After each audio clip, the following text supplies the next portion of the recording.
WTN, Hendersonville, Nashville. From the Busy Bee Plumbing, Heating, and Cooling Studios, Super Talk 99.7. WTN.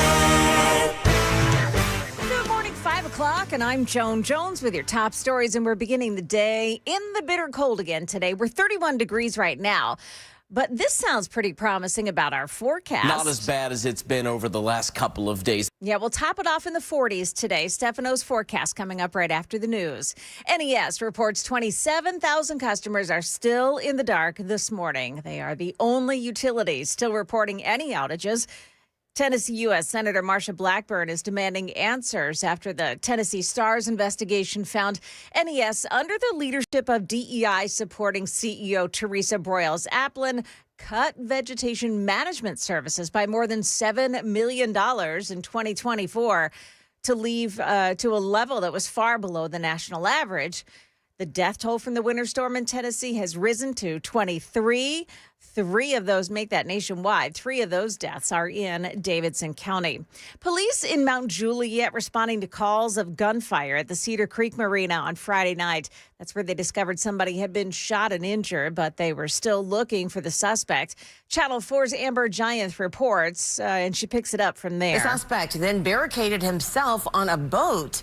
Now, police say the man fired at officers and they shot back. And while searching the area, officers found a second victim that had been shot and killed by the suspect. No officers were hurt during the shooting. And no word on the extent of the first victim's injuries. Market numbers brought to you by Beacon Capital Management, online at beaconcm.com. Looking at the week ahead, investors will be watching critical employment data and signs of a possible market correction in February after a strong start of the year. Plus, this week, interest rate decisions from major Central European banks. Ahead of that, though, a weekend virtual meeting of OPEC Plus members. Consensus suggests the group will maintain current output levels through March. Here at home, some of the biggest names in tech, Google parent company Alphabet, Qualcomm, and Amazon will report earnings, as well as Pfizer, ABC News parent company Disney, and Philip Morris. Is the economy growing?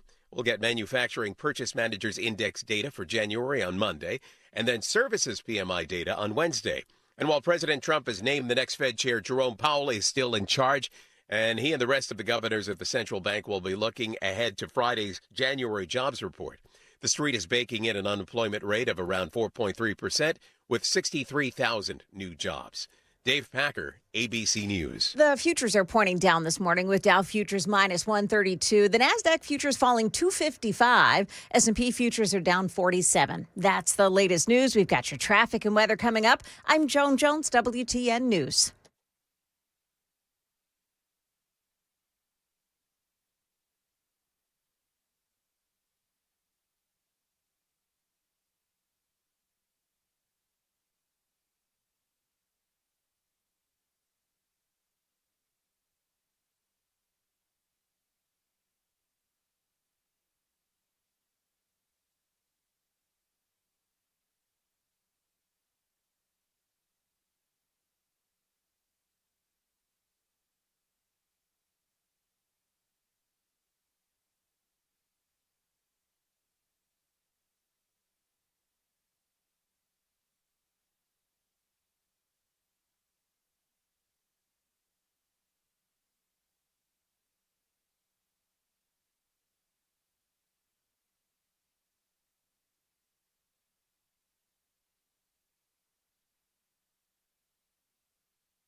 A lot is happening early this morning. 40 westbound right at the split this morning. It's a one-car crash off to the right shoulder.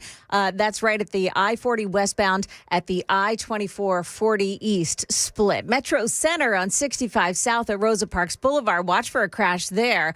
Also, Ashland City at Lockartsville Road south of Harris Town Road. There is a water main that is broken there, and the roadway has been closed down. Also blocked off in Franklin this morning, still on Natchez Trace Parkway between Highway 96 and Highway 100. Traffic every 10 minutes every morning on Super Talk 99.7 WTN.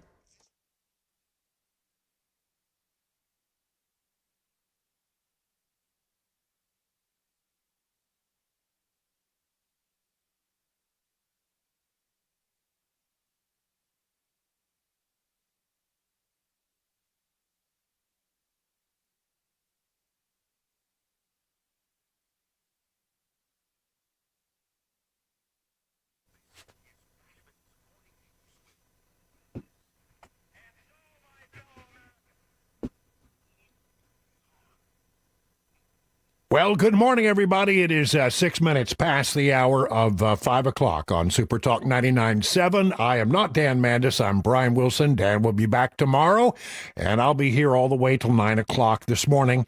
And in case you forgot... That's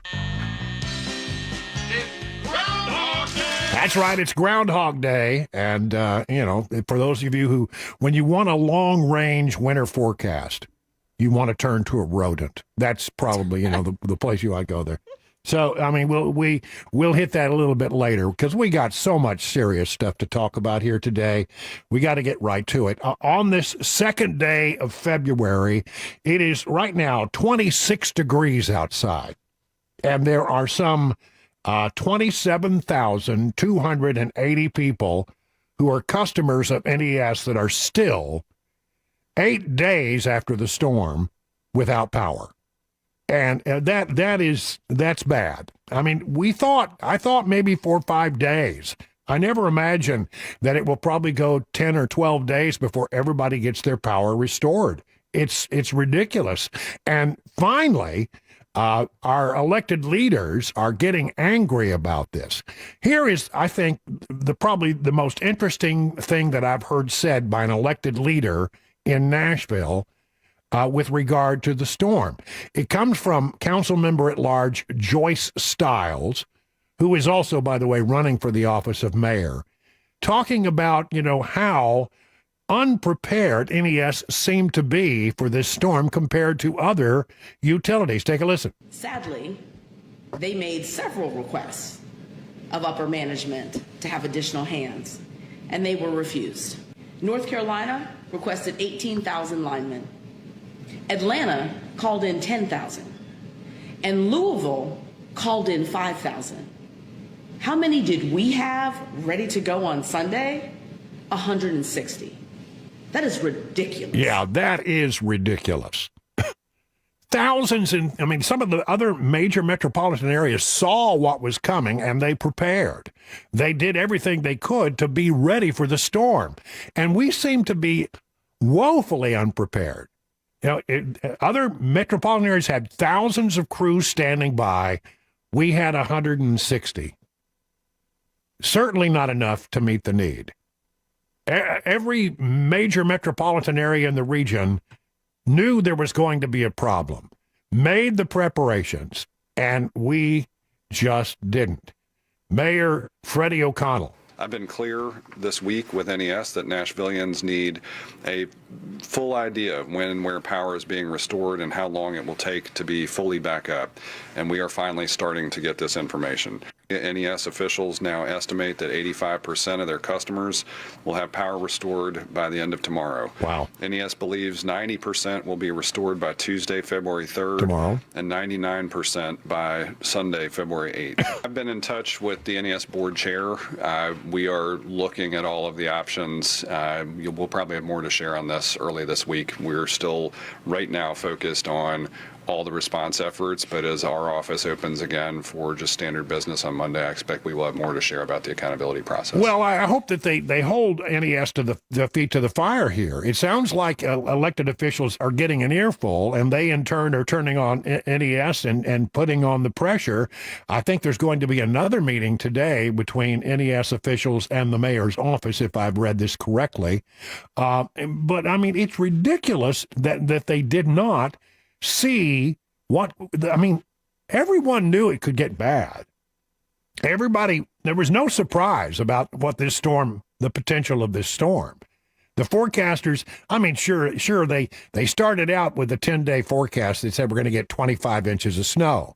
But as time got closer, at least 3 days out, they knew in no uncertain terms that this was likely to be a pretty bad storm, and it was going to be an ice event. And, you know, in Middle Tennessee, when you have an ice event, you are going to lose power. You know, at the height of the storm, I will give NES this. It was a bad storm. But how is it that other utility companies seem to fare so much better than others did? I think you can say part of it probably has to do with the management team and their decision to cut back dramatically on the amount of money they were spending to trim trees. Now, trimming trees is always an unpopular thing. But, you know, most people don't want the utility company coming to their property and trimming the trees and making them look weird shapes and all that. You know, but you know what? Who planted the dang trees underneath the power lines in the first place? That should never be allowed. I mean, it doesn't take a genius to figure out if you put a small tree under a power line, eventually it's going to grow into the power line. But one way or the other, NES, did not spend near as much as other utilities did. I'll give you some more on that, but here is the CEO of NES, Teresa Broyle-Applin, talking to the Urban League about her concern about the tree canopy. And we have arborists on our staff. We outsource our tree trimming, but we have arborists on our own staff that oversee the planning and the post-cutting inspections. So we take a lot of pride in making sure that we are cutting the trees in a healthy fashion. We care about the canopy. We have to live here too, and so I don't want us out destroying the canopy. Well, I would really love it if they had done a little more tree trimming. And it seems that the reason that they cut back on tree trimming was to save a buck and to increase their profits. This from the Tennessee Star. Nashville Electric Service, NES, under the leadership of CEO Teresa Broyle-Applin, since 2022, cut the amount it spent on contracted vegetation management services, that's tree trimming, by more than $7 million in 2024, reducing one of the nation's top 11 municipal electric utility companies' spending on tree trimming to far below the national average. Oh, yeah. I mean, other utilities spend a lot more.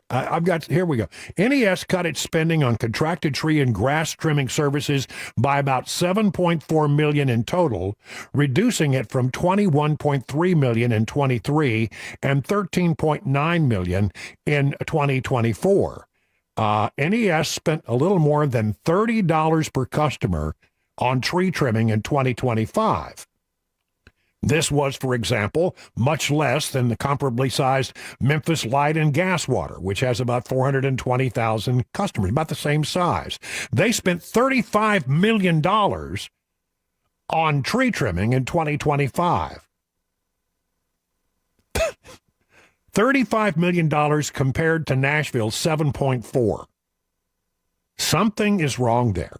The American Public Power Association reported in 2024 that the average utility company spent $27 million on vegetation management, almost twice the $14.3 million NES spent on tree trimming in 2025. I'm sorry, they cut it by 7.4. The total they spent was 14.3 compared to the national average of $27 billion annually. The significant drop on vegetation management by NES in 2024, writes the Tennessee Star, came during the same year that Hurricane Beryl struck the southeastern part of the United States, including Texas, where an analysis of spending on tree trimming by utility companies found spending on vegetation management per customer ranged from about $10 to $63. Those companies which invest, this is the line you need to hear. Those companies which invested more per customer appeared to fare better following a devastating storm. You get what you pay for. If they had trimmed more trees, we probably wouldn't have had near the number of outages that we had. And this is deadly. This is sad. Just listen to this. This is so sad. Betty Daw, 79, found dead Friday morning in her Heritage Drive home, which she shared with her daughter. Partial power had been restored, but the HVAC system was not functioning. The first responding officer noted the thermostat showed 44 degrees inside that house. And so far, 4 Nashvillians have already died from suspected storm-related deaths up to this point. That's hypothermia. And that's what happens when a house gets too cold and you cannot get warm. You may not think that 44 degrees will kill you, but it will over time if you can't get warm. More on this in a moment. Got to take a quick break to see what's going on with our traffic and weather. We're looking at problems on the eastern split this morning at I-40 westbound right at the split with 24. It's a one-car crash on the right shoulder. Also at the North Loop 65 south at I-24, another crash reported. Ashland City, Lockertsville Road, south of Harristown Road. That's closed down this morning because of a broken water main, and you've got it closed as well in Franklin on Natchez Trace Parkway between Highway 96 and 100 because of storm damage. Traffic every 10 minutes every morning on Super Talk 99.7 WTN. All right, and the forecast today, well, it's going to be a high today of 44. Maybe we'll get a little melting today. 26 degrees right now, 30 degrees tomorrow morning, with an 85% chance of rain. So we could see, some freezing rain, perhaps early in the morning if the rain comes at the right time. But as it gets warmer, it will turn to rain. I do have just one bit of good news with regard to the weather forecast. Friday, 53, Saturday, 43, Sunday, almost 60 degrees. That's what they're saying right now. 59 is what they're saying. So maybe we'll get a little respite here by the end of the week. But interesting to note that he said that they don't expect to have all the electricity returned on to NES customers until next Sunday. That means that it will have taken them 14 days to solve this problem that other utilities solved in a much quicker fashion. And then I hear these stories. I mean, they're anecdotal, but I believe they're probably true. I don't think people are lying about it, that they have witnessed that these crews that have been brought in from out of town, they have to be paired up with an NES. I mean, this is standard operating procedure in a situation like that. You can't just turn people loose. They don't know where to go. They can't communicate with the headquarters, and so they need somebody from NES to guide them. Well, apparently there were reports yesterday that a lot of these crews were sitting around in a parking lot waiting to be assigned, which tells you that this is not going so well. I mean, it seems like it's an incredible lack of mismanagement on behalf of NES. And here's what, again, this Teresa Broyle-Aplin has to say yesterday in her statement.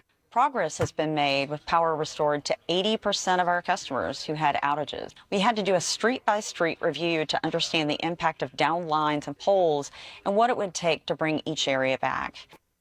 Yeah, so there you go. They had to do a survey. I don't know. It seems to me that there are a lot of excuses that other utility companies, which were facing similar problems, They seem to push through this thing a lot quicker than NES has. Here we go. Let's see. Mayor Nashville says that Mayor of the Nashville, Freddie O'Connell, says he believes the Nashville Electric Service is unequipped to communicate about a crisis after a meeting Sunday afternoon with the utility company about its response to mass power outages with more than 200,000 Nashville residents. And that's why it's so troubling that details NES leadership shared about their internal outlook that they hadn't previously shared with us would have a huge impact on the public guidance we gave from the beginning of the crisis.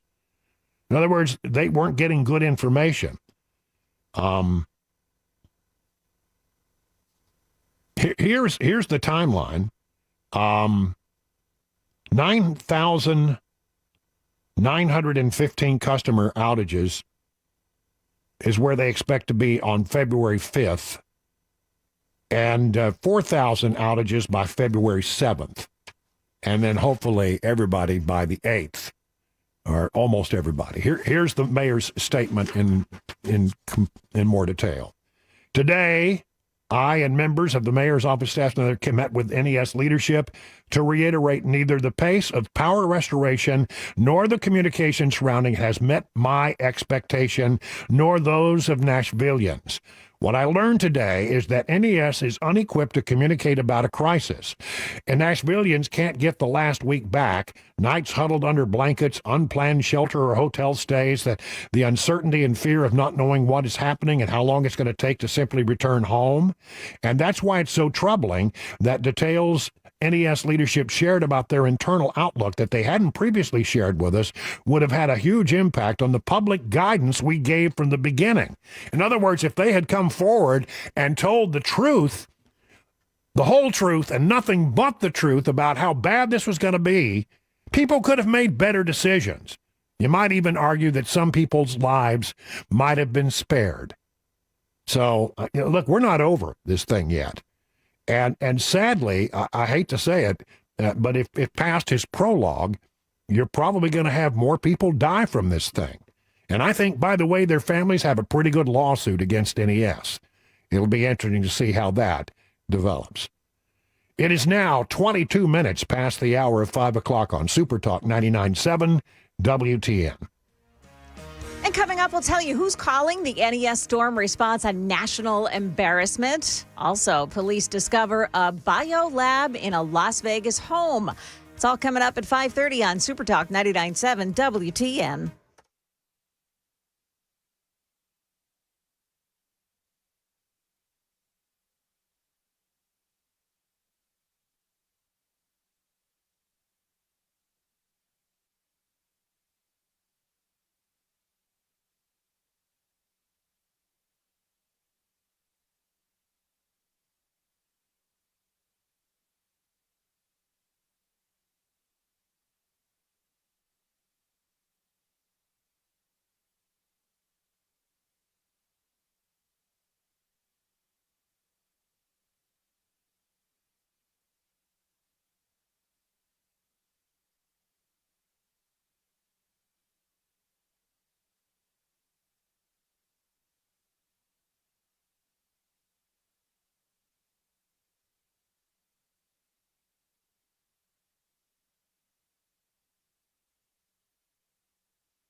Yeah, this song, I would have never imagined that they would have used this particular song in that movie Groundhog Day. For 27,000 people in Nashville, it's been Groundhog Day now for 8 days. Every day they wake up, and it's just like the other day. They didn't have any power. But, it is Groundhog Day, and Punxsutawney Phil will be, yanked unceremoniously from his burrow and held up, and they'll make some kind of pronunciation about it, coming up here in just a short while. I've never been to that ceremony, but I've always wanted to sort of go just to see the chaos of it all. And by the way, if you don't know, groundhogs are also known as woodchucks, and this is what a woodchuck sounds like. They're also called whistle pigs because they do this. That's just real irritating, isn't it?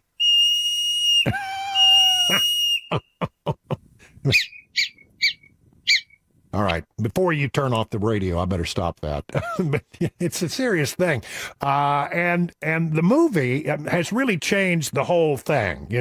Now when we say it's Groundhog Day, we don't think so much about Punxsutawney Phil as we think of being in a situation that repeats itself day after day after day after day.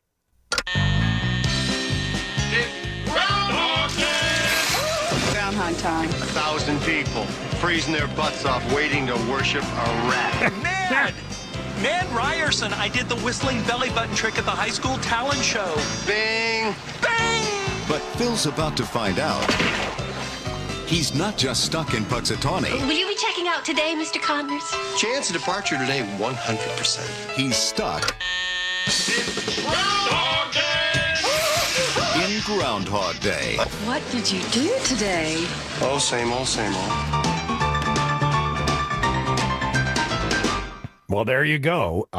Good Groundhog Day. We'll let you know whatever that stupid rodent up in Pennsylvania said. But I tell you what, a lot of people are going to be angry if they come out and say it's going to be a longer winter. We don't need a longer winter. We need some Bahamas weather. That's right. Well, 60 degrees on Sunday, they're saying. Yeah. So let's cross our fingers in hopes that holds true. It is 5:30 and time for the news with Joan Jones.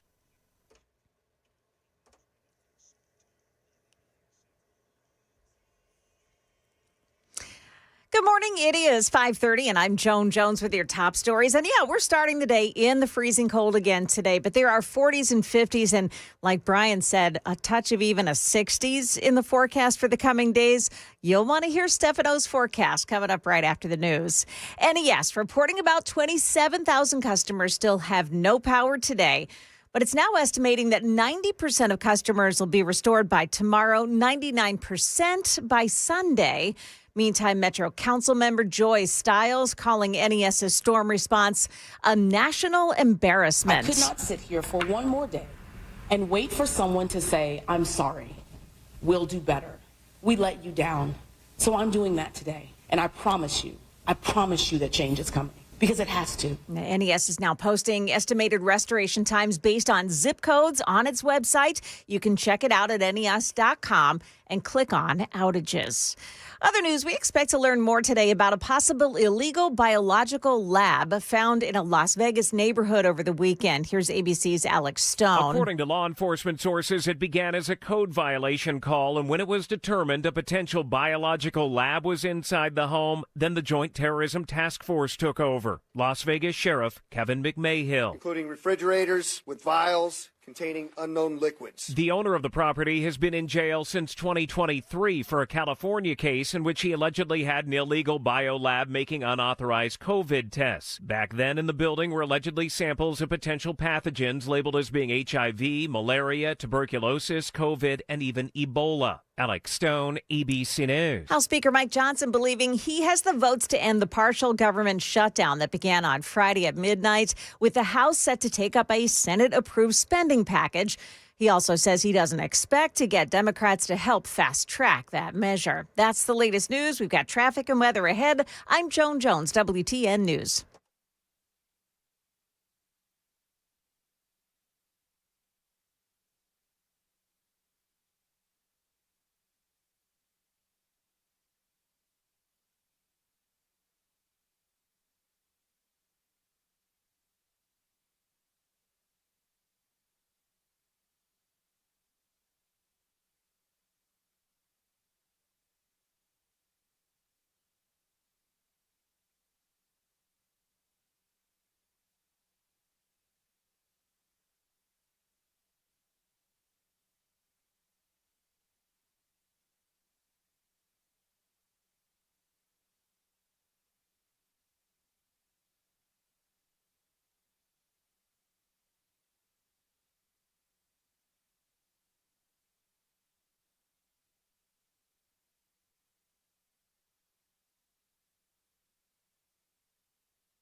Looks good on 24 West this morning. Things are moving okay. Same thing for 65 North. Even 65 South is looking okay this morning. There is a blocked off roadway in Franklin because of storm damage. That's Natchez Trace Parkway between Highway 96 and Highway 100. Traffic every 10 minutes every morning on Super Talk 99.7 WTN. It's 30. A ring of fire would feel pretty good right now. It really would. It is 36 minutes past the hour of 5 o'clock on Super Talk 99.7. Brian Wilson in for Dan Mandis on Nashville's Morning Newsstand returns tomorrow. And Joan Jones, of course, is in the newsroom. Good morning to you, Joan. Hello there. Good to have you along. Have you seen this video of our friend Sam taking a fall? Yeah. Oh, my goodness. Sam, I don't know how you're able to function today. I think it's because I'm under 30. Maybe so. Sam, first of all, I have to question your fashion choices when it's 20 degrees outside. Yeah, a little shorts action. You're going out the front door, down a flight of steps, and this was captured. You've sent us a video that was captured on your security camera there. Yeah. And you take a fall going down the steps, but you're wearing shorts. I was just running the dogs out, the little quick potty break outside, and obviously took my feet too fast in front of me. And, oh, man. The shorts probably helped me not be so weighted as I fell, Brian. They were very thin shorts. I'm not buying that. But I mean, to tell you, he takes a nasty fall. I mean, I bet you're bruised all over the place. Just my shoulder that I caught myself on the railing with, and it's more internal than external. Wow. Oh, I see. You got one hand on the rail, but everything else goes down hard. You would think that your keister hurts this morning. Yeah. Well, it's big. It bounces. Padded. Good. A little extra padding there. Yeah. So yeah. Yeah. Well, man, I'm glad that you weren't more seriously hurt, because I'm telling you, that's an ugly fall. I was pretty upset yesterday. I got up and looked out the window. I don't think anybody knew this was. Did I miss the forecast that said it was going to snow? No, isn't that the craziest thing? How much it snowed, and there wasn't a single forecast that had that in its wording. I didn't think so. I mean, I try to keep an eye on the weather, and see, and just know what you're up against. And mainly, I would look to see what the temperature is going to be. And I knew it was going to be cold, but I was surprised. I think everybody was surprised that we had out of here in bucolic Watertown. We had about an inch and a quarter, I'd say. Wow. And it was a very light, fluffy snow. You know what I ended up doing? I have this little blower, like a leaf blower. Yeah.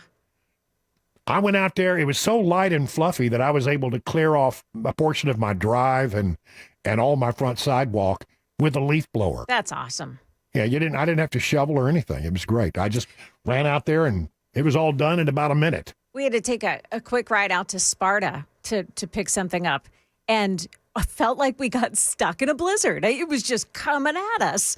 Yeah. I couldn't even believe how much there was. Now I'm thinking that was part of that nor'easter that hit in the Carolinas, kind of just the end of that coming through our area. Well, whatever it was a shock, because I don't think anybody saw that coming. But, as good as they are, every once in a while, Mother Nature just sends the weather people a curve. Yeah. I mean, really, weather people have gotten. I used to do weather. I don't like to talk about it because, it's sort of embarrassing. And I'm afraid somebody's going to make me do it again. Yeah. But I used to do weather in Amarillo, Texas for about 18 months. I did it before I moved on. And, back in those days, your forecast for the next day was about all you could reliably count on. Now it's, 3 to 5 days. They've got a pretty good beat on things. 7 to 10, don't even look at it. It's not worth your time because it can change as we saw 4 or 5 times before the storm actually gets here. But they've gotten so much better. But every once in a while, Mother Nature just throws them a curve. And I got to say, did not see that one coming, and apparently neither did anybody else. I want to talk a little bit about what's going on with the government shutdown. Mike Johnson, the Speaker of the House, the Republicans I did not know this. I don't know when it fell to be so tight, but he has 1 vote margin. He controls the House by 1 vote. Ugh. Which mean, look, I mean, you look at the age. I mean, I'm not trying to wish ill on anybody, but if you look at the age of a lot of these members of the House, you could lose a couple of the guys. I mean, it's not unusual for 1 or 2 to pass away just from old age. You look at the statistics, what do they call them? The actuarial tables. Mm-hmm. And, statistically, we could lose control of the House. But he's got a 1 vote margin. And they're trying to get the government back open from a limited partial government shutdown. He says he can get it done by Tuesday. And I don't think you'll see much of an impact because I think they told TSA, stay on the job unless we can't get it done by Tuesday. There's going to be a short-term funding bill for DHS, but technically TSA falls under it, and so does FEMA. So they are without funding at the moment, but I think everybody's sort of turning a blind eye to that. They're going to keep operating as best they can with the understanding that this can be resolved by Tuesday. But will it? He says he thinks it can happen. Let's say I'm confident we can do it by at least Tuesday.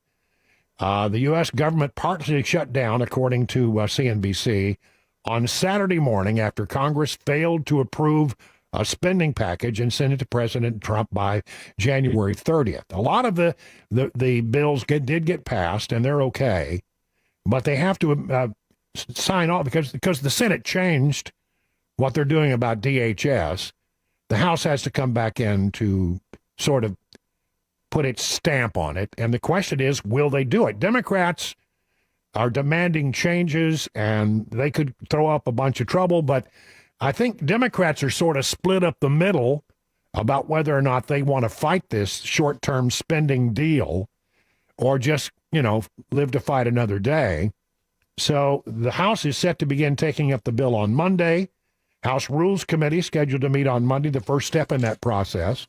Johnson said he's not counting on Democrat support to help fast-track the measure under a suspension of the rules, which would require a 2/3 majority of the House. We have a logistical challenge of getting everyone in town, and because of the conversation I had with Hakeem Jeffries, I know we've got to pass a rule and probably do this mostly on our own. We're going to have that conversation later on today as we return to Washington, but the one thing that we've said publicly is that we need a robust path toward dramatic reform, says Jeffries, a Democrat from New York. Today, I was reading through this story earlier, and here's what Johnson said. I have a 1 vote margin for the rest of 2026. We're going to demonstrate once again that this is a party that takes governing seriously. So, in addition to the stopgap for DHS, the package includes bills to fully fund the Department of Defense, Treasury, State, Health, Human Services, Labor, Housing, Urban Development, Transportation, and Education through the remainder of the fiscal year. And by the way, none of this was going to impact ICE because ICE was fully funded through 2029 by the big, bad, beautiful bill. So that's a little bit of good news. Another news from Washington, Kash Patel, the director of the FBI, was on Saturday in America to discuss the FBI's Fulton County search warrant in Georgia. And he confirmed that the agency had probable cause when executing a warrant at the Fulton County election hub. Patel said investigators conducted an extensive investigation before that action was taken. The warrant covered materials connected to the 2020 election, court records show. President Donald Trump has repeatedly claimed fraud tainted the Georgia results, a state he narrowly lost to former President Joe Biden. Says Kash Patel, the FBI follows the facts and the law, and President Trump and the Attorney General have given us a clear mandate to reduce crime in this country and investigate anything that rises to the level of probable cause. They collected numerous pieces of evidence that the judge authorized us to collect. The surge came after Trump again called for prosecutions related to the 2020 elections. And Patel says investigators are now reviewing a voluminous amount of information collected during the search, adding that the investigation remains ongoing. Interestingly enough, as we told you on Friday, the Director of National Intelligence, Tulsi Gabbard, was there as they executed the warrants. Her presence prompted criticism from Democrat lawmakers who said it was unusual for her to attend a domestic warrant operation. But Trump says that she was working very hard on trying to keep the election safe. And by the way, she's going to be meeting pretty soon, I think maybe this week, with secretaries of state from around the country who are gathering to talk about election security. So she, as the director of the NDI, director of national intelligence, DNI, I'm sorry, she is going to be, the person who will be responsible for making sure there is no foreign intervention in our elections. And so that's why she was there, gathering information that she will then again share, apparently, with the secretaries of state. The Democrats lost their mind about it. What is she doing here? What is she doing at this thing? That's not within her purview, but it is absolutely within her purview. So there is that. And let's see what else we got here. A little something else from... Oh, yeah, I want to talk, if I could, for a few moments about what's going on with metals, gold, silver, precious metals. Let me see if I can get this for you, because I think it's pretty interesting. I gotta pull this up. They're really going all over the place, aren't they? Well, yeah. Now, I had some silver that I purchased some time ago. And, of course, being the shrewd investor that I was, I cashed it all in at $74 an ounce. Oh, no. Yeah, it went up to like $112 an ounce or something like that. Here we go. Gold. Gold is up now, but it fell dramatically yesterday and overnight. Some like 10% gold at 1.06% after on Friday dropping 10%. So that's a 16% drop in gold prices. And silver, if I have this right, it was like a 46% drop. So here's where we are right now. Gold, which was well above $5,000, is now at $4,700 an ounce. Silver, which when I looked at it earlier this morning on the spot market, was at 73, about where I sold it. It's now back up to 83. So it's rebounding a little bit, but there was some profit taking, but I'm telling you, it was all over the place. According to analysts, the pullback followed a violent reversal on Friday when optimism around U.S. interest rate cuts collided with a sudden reassessment of the Federal Reserve leadership. Trump said Fed Governor Kevin Warsh was going to succeed Jerome Powell after his term ends in May. And after that, gold retreated, and the dollar got stronger. Dollar index, which measures the strength of the greenback against a basket of currencies, has strengthened about 0.8% since Thursday. A stronger dollar makes greenback price gold less attractive for foreign buyers, and that's why it cratered in such a big way. While I'm doing this, let me just also get this stuff in. Oil is at $60 a barrel for West Texas Intermediate crude. Brent crude is at $65 a barrel. And the markets in early pre-market trading are down. Dow futures down 56, S&P futures down 32. So, there's a lot of movement out there. And none of it is at least if you were invested in gold, you should have cashed out when it was at its high, because I don't think we're going to see that high, I think, for quite a while. I mean, that was just ridiculous. So maybe this is a good buying opportunity?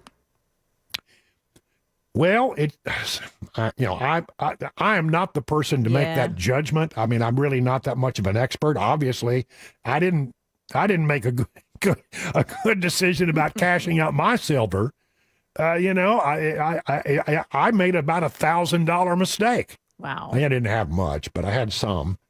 And I decided, the problem is it went up to about 80, and I said, this is it. I'm gonna cash it in. It can't possibly go much higher. It went up well over 100. But by the time I could get my appointment to cash it in, it had dropped to 74.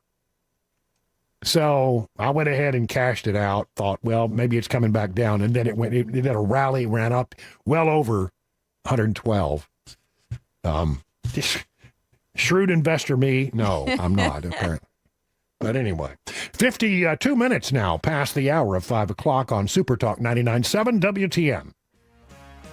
And 27,000, that is how many NES customers are still without power this morning. Also, we watch the Grammy Awards so you don't have to. We'll bring you the crazy comments by the winners. Those stories at 6 on Super Talk 99.7 WTN.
It is 56 minutes past the hour of 5 o'clock on Super Talk 99.7. It's Brian Wilson in for Dan Mandis, who will be back here in his rightful place tomorrow.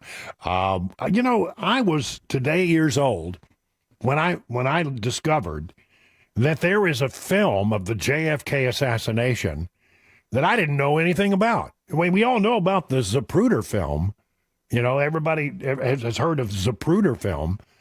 But apparently there's a whole nother film out there taken by a Dallas air conditioner repairman who was on Dealey Plaza that day. His name was Orville Nix. And what's interesting about this video or this film, it's 8mm film, is that apparently he was pointing in the direction of the grassy knoll. And there are a lot of people who believe that this particular film, giving what we can now do with AI and video enhancement, may bring new clues to the JFK assassination, investigation, if there is still one going on. And apparently it's tied up in some kind of legal hassle. And the people who are the relatives of the Dallas air conditioner repairman, Orville Nix, have been trying to get it back. And they say that film, they believe, is worth $900 million. Wow. Here's where we are.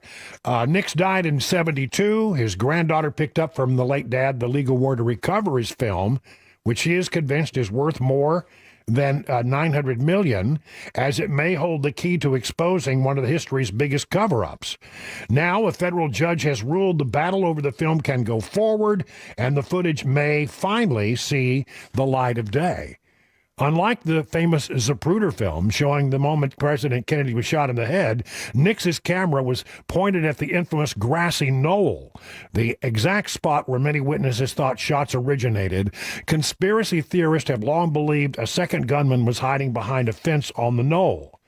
Nix's film captured First Lady Jackie Kennedy climbing on the back of the presidential limo immediately after her husband was shot and had a view of the fence. There are those who believe the film could reveal evidence that Lee Harvey Oswald did not act alone. I don't know, where are you guys on this? Because I've been to Dealey Plaza. About 12 years ago, it was the 50th anniversary of the Kennedy assassination, and I went to Dallas with my daughter on a trip, and she had been studying about the Kennedy assassination in school. And she wanted to go to Dealey Plaza, so we went and we walked the grassy knoll and we looked all over the place. And I don't know, to me, it just seems sort of implausible that Oswald could have gotten off that many accurate shots in the time that he did so. I don't know. Do you have any thoughts on it? Yeah, I'd be very, very, very interested to see that footage if it's shooting from a cross angle. I don't know. There's the theory that really dominates, I guess, my generation is that it was one of the agents or Secret Service agents in the car with some ice pistol, some electrified ice pistol or something that shot a bullet. Wow, I've never heard that one. Wow, it's a new one to me, too. Oh, yeah. That he was right there at point blank and that it was able to, basically blow his head off without being detected. Well, apparently this is this film, and I left this sort of part out, is in the possession of the government archives somehow. The National Archives in '88 said they had a copy of it, and there's this legal discovery process that's underway. But why has this been held back for so many years if it's out there? And it could provide new insights. You got to wonder why they've been burying this film for 62 years. Mm-hmm. A lot of inquiring minds want to know. Well, it's time now for the news at 6 o'clock with Joan Jones.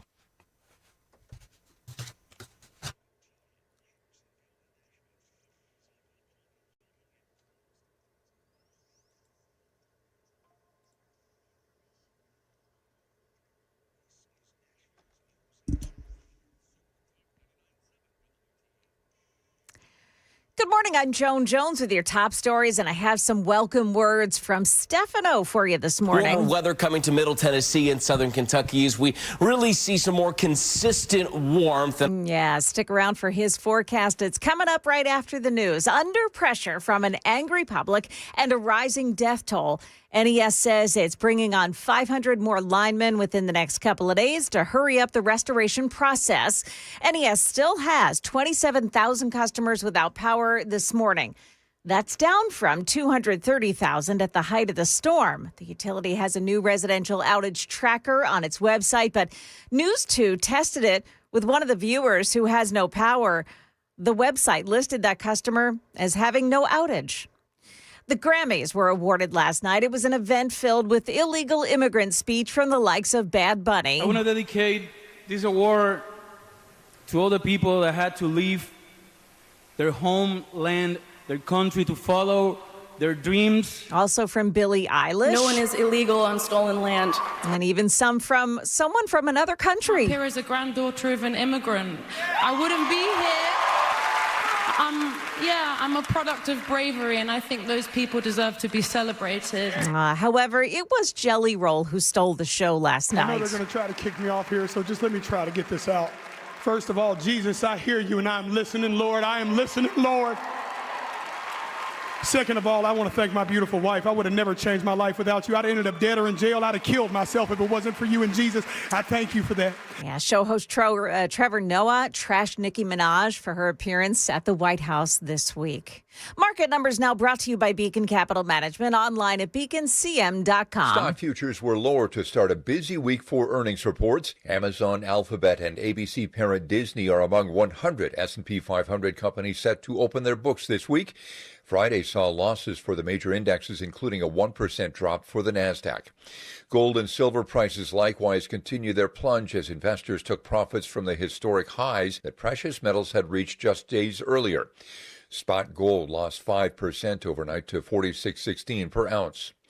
Sam Raimi's Survivor thriller Send Help topped the weekend box office, but the buzz is about Melania. The documentary about First Lady Melania Trump made $7 million in its debut weekend. Jim Ryan, ABC News. And Melania, by the way, with those numbers, grabbed the number 3 spot in the box office sales this weekend. That's the latest news. Stick around for traffic and weather coming up. I'm Joan Jones, WTN News.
Okay, watching in Whites Creek on the westbound lanes of 24 at Old Hickory Boulevard North. You've got a crash involving injuries. Also, just be advised that it's still shut down in Franklin on Natchez Trace Parkway between highways 96 and 100. Traffic every 10 minutes every morning on Super Talk 99.7 WTN.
It is 7 minutes past the hour of 6 o'clock on Super Talk 99.7. Brian Wilson in for Dan Mandis today. Dan will return back to his rightful place tomorrow morning, so you can look forward to that.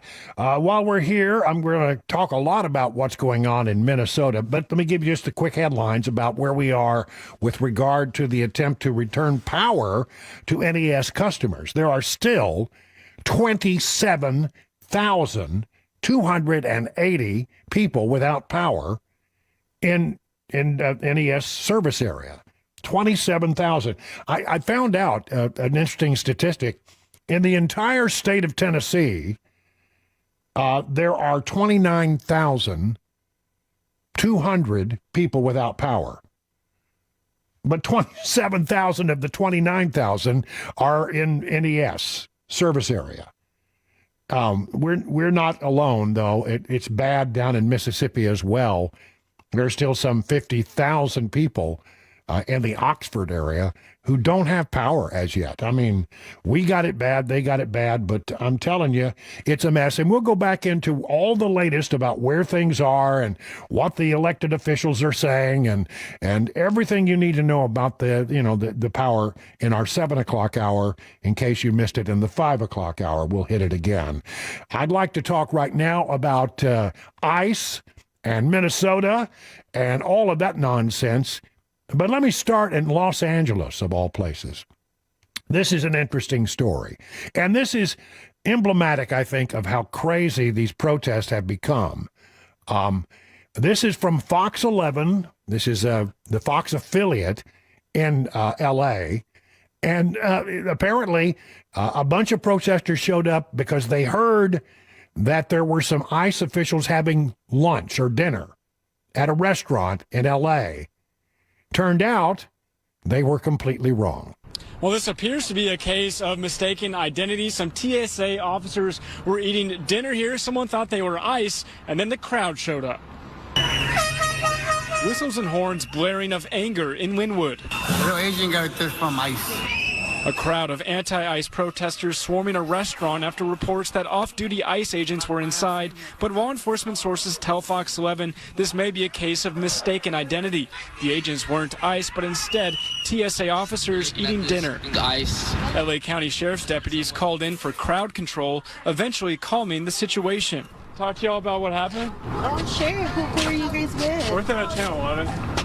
Oh, Fox? Channel 11, Fox 11, yeah. Oh, okay. We asked an organizer what happened. No comment. Oh, we just want to ask what happened. No, I know, but I just don't trust Fox. She refused to speak with us, saying it was because we're Fox. Did you guys think it was ICE? Potentially. Yeah. When we turned to restaurant workers for answers, the organizer followed us inside, recording and telling employees in Spanish not to speak with us either. Yeah, sorry to you. You're not getting nobody to talk to you. Outside, straggler protesters also recording our camera, trying to stay incognito. I think there's a place and time for everything. This man arrived moments after the chaos ended to eat at the restaurant it all started. These are TSA agents. You want to understand, people get very emotional, so they easily make mistakes. It happens, you take it out on the wrong people, which, same thing as ICE. They say they're after criminals, but they're taking it out on everybody. The TSA workers eventually escorted out safely with no arrest or injuries, but a moment that highlights how tense emotions are across LA. So a moment of mistaken identity, but again, no arrest and no injuries. Reporting live tonight, Matthew Seedorf, Fox 11 News. Well, there you go. I mean, just some TSA people. By the way, they're not even getting paid today. Well, they will get paid, but they're not getting paid today because of the partial government shutdown. But they were out having dinner, and it turns into a chaotic situation with protesters thinking that they were ICE agents. That's how silly this thing has become. Absolutely silly. Now, Tom Homan was on the Sunday talk shows. He was sent to Minnesota to try to, work things out with the elected leaders there. But he wants you to know that in no uncertain terms, ICE is not backing down on their efforts to crack down on illegal immigrants with criminal backgrounds. And he says, by the way, hey, we're not looking particularly for people who are here illegally but don't have criminal backgrounds, but if we come across them, we're going to enforce the law. And to set the record straight, because my staff said it's seen a lot of people that say President Trump's backing off on his promise of mass deportation. That's just untrue. My message up there was the same message that's been since January 20th, when President Trump took the Oval Office. We're going to have a mass deportation, but we're going to prioritize the arrest of criminals and public safety threats. I said from day one, if you're in the country legally, you're not off the table. I looked at the numbers just about 15 minutes ago, Sean. President Trump's been in office just over a year. We got over 700,000 deportations between the Border Patrol and ICE. That's a record. I've been in D.C. about 15, 16 years. I've overseen more deportations than any other man since the Eisenhower administration. So if anybody thinks that Tom Homan and President Trump isn't serious about immigration enforcement and having a mass deportation, then they weren't paying attention to the press conference. Prioritization is smart law enforcement. But if you're in the country legally, you're not off the table, and we'll find you too and deport you too. No, there you go. He's making no bones about it. So, if the folks in Minnesota think that they have secured some kind of victory against ICE, I don't think they understand Tom Homan. He's a pretty serious individual. And by the way, the same guy who I think it was 930,000 over the course of the Obama administration, illegal immigrants who were deported during the Obama reign, and it was Tom Homan who did it. So, I mean, Tom Homan is one serious adult individual in doing a good job, by the way. Now, the folks in Minnesota have tried to go to the courts and force ICE out of the state.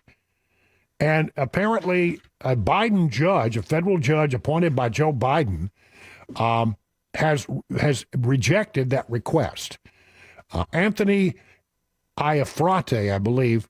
Oh, that's the reporter. A judge appointed by former President Joe Biden rejected the Minnesota government's request to end federal immigration enforcement operations in the state on Saturday. This, according to the Daily Caller. Minnesota-based District Judge Catherine M. Menendez, whom Biden appointed to the federal bench in 2021, rejected the request by Democrat Minnesota Attorney General Keith Ellison and the mayors of Minneapolis and St. Paul to immediately remove immigration and custom enforcement agents and other federal law enforcement officers from the state. The Democratic-controlled state and city governments sued President Donald Trump's administration on January 12th, arguing that the Department of Homeland Security's Operation Metro Surge was unconstitutional. Ellison's office and City of St. Paul did not immediately respond to a request for a comment. Menendez wrote in her ruling that Minnesota and the Twin Cities have provided no metric by which to determine when unlawful law enforcement becomes unlawful, commandeering, simply arguing that the excesses of the Operation Metro Surge are so extreme that the surge exceeds whatever the line must exist. The proclamation that Operation Metro Surge has simply gone too far is a thin reed, she says, on which to base a preliminary injunction. So they basically, they were just making, they were just, like I say, anybody with $50 can file a lawsuit. It doesn't mean that the lawsuits have any merit. And even a Biden-appointed judge in very liberal Minnesota rejected that argument out of hands. It's just no merit to that at all. Other things that are going on, we'll get to them in just a moment. Right now, let's check our traffic and weather at 16 past the hour.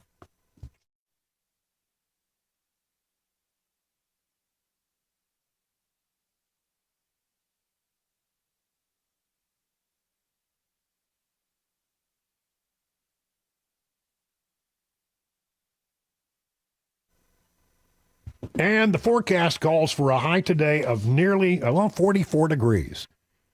That would be great. That would be a big improvement over the 20s yesterday. 30 degrees tomorrow morning and an 85% chance of rain tomorrow.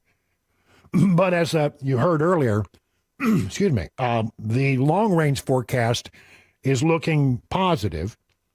Friday, 53. Saturday 43, and on Sunday, if we cross our fingers and hold our tongues just right, maybe we'll get 60 degrees. 60 degrees on Sunday is the long-range forecast. And just, we all have learned that long-range forecasts are not always that accurate, but that's at least something to think about as we move toward the end of the week. Talking about the situation with ICE in Minnesota and elsewhere, here's one for you. An alleged crack-smoking sexual predator migrant wanted by ICE was allowed to flee through the back door of a Manhattan courthouse, infuriating federal agents.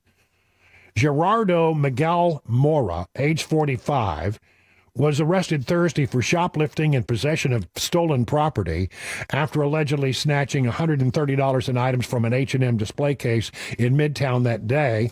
But his country of origin was not disclosed, was collared in the Upper West Side of January 7th for possession of alleged crack cocaine, according to a criminal complaint.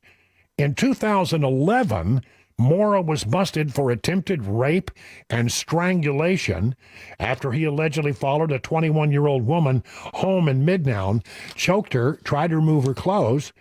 He was stopped by a bystander who heard the woman's cries and came to her aid, holding Mora down until the cops arrived. He was presumably deported after that and was off the radar for 12 years, but in 2023 he was back in the United States and arrested showing a false ID. So they had this guy in court on a shoplifting charge, but he had a criminal background and a rap sheet as long as my arm, and as you know, I have extremely long arms. So then, and instead of letting ICE come in and get him and deport him again out of the country, they allowed him to escape out a back door. Well, the good news is ICE did track him down, and even despite the best efforts of the folks who were trying to protect him, ICE got their man. The language about what about everybody talking about ICE and Kristi Noem, and the Democrats are just out of control. Here is Hakeem Jeffries saying something that, honestly, if Donald Trump said something like this, the hue and cry would be, you would hear about it for days. Oh, that's violent rhetoric. But when Hakeem Jeffries says it, hardly anybody notices. He's talking about Kristi Noem. Disgraceful. She's got to go. We are dead serious.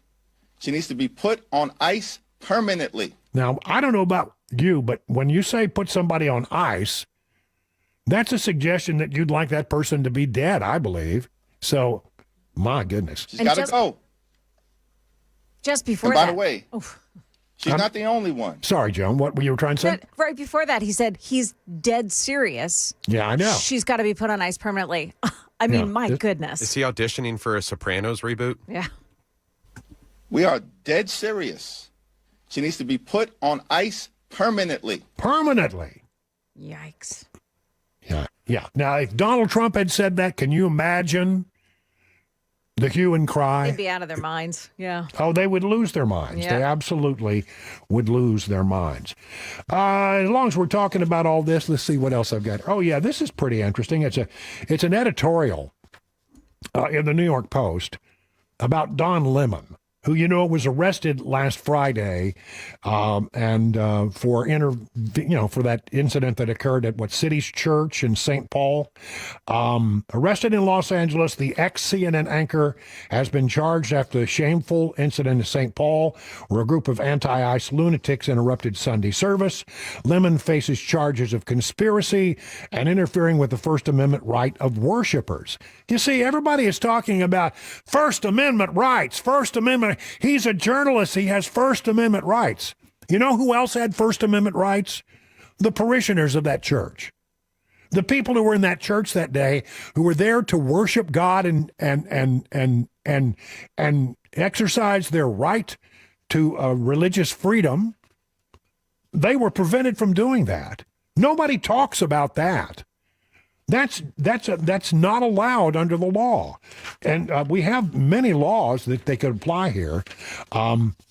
This person goes on to say, the FBI's arrest of our former CNN colleague. This is CNN. CNN is like they fired the guy, but they're backing him up.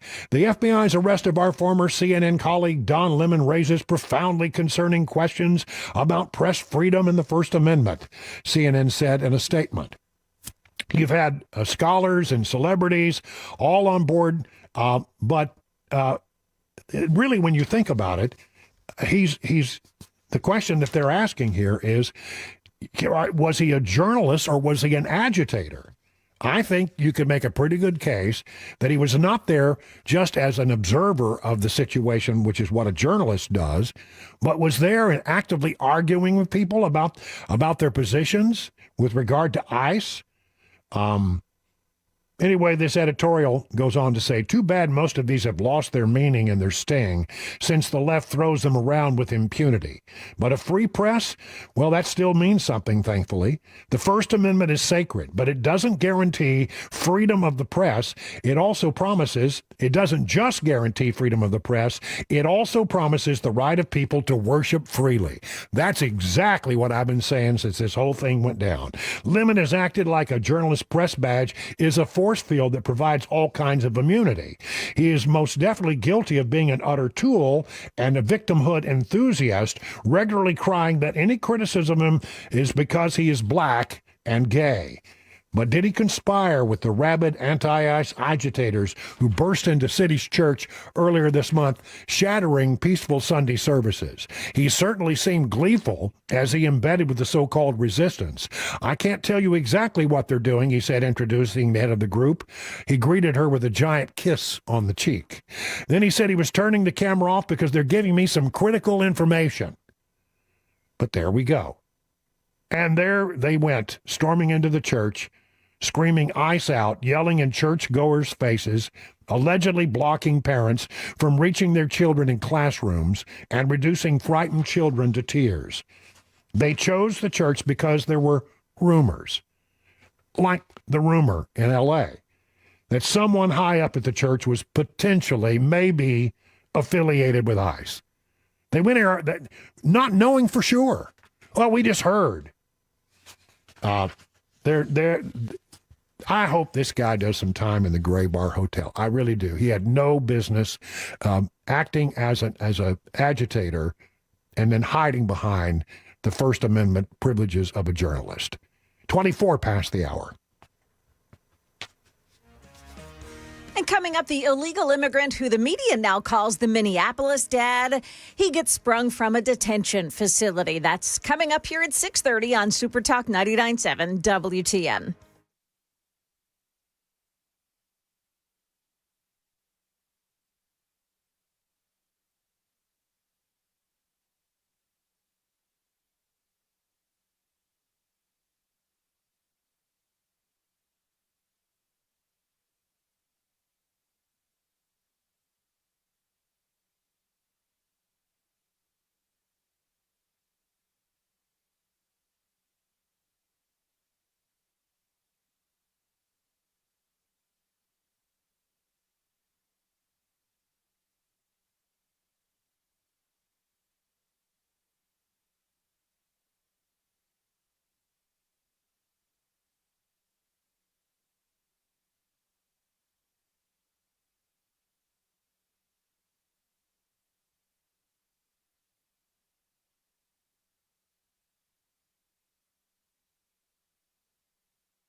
Good morning. I'm Joan Jones with your top stories. Another below freezing morning here in Nashville, and 27,000 NES customers still have no power. Nashville Mayor Freddie O'Connell saying that the company didn't communicate well. But that's the least of it. Reports say NES trimmed its tree trimming budget by $7 million. And that may have led to the ice pulling trees down onto electrical wires.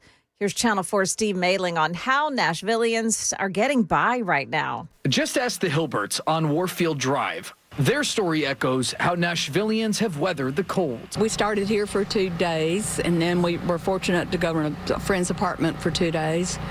And then we were in a hotel for 4 days, and now we're back here.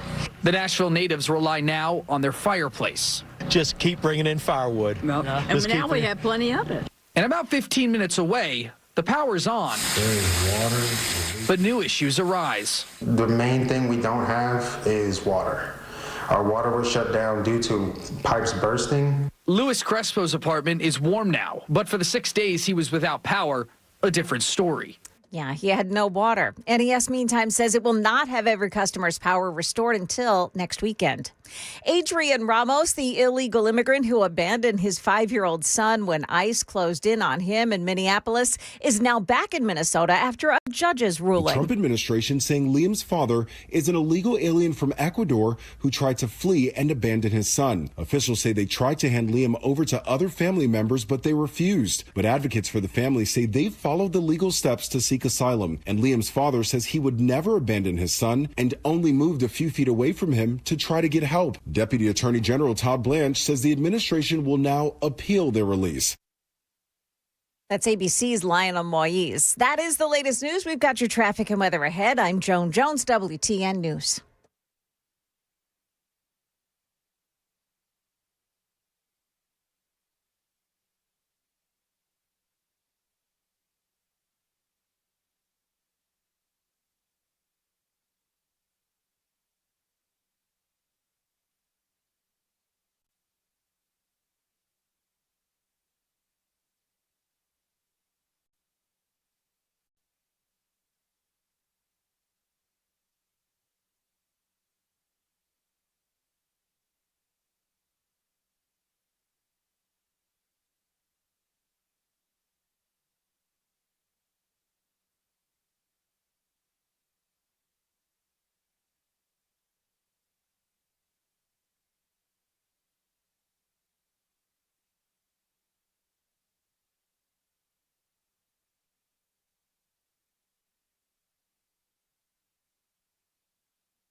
Got a crash in Hendersonville. It's on Vietnam Veterans Boulevard, the westbound side past New Shackle Island Road. The left lane is blocked off.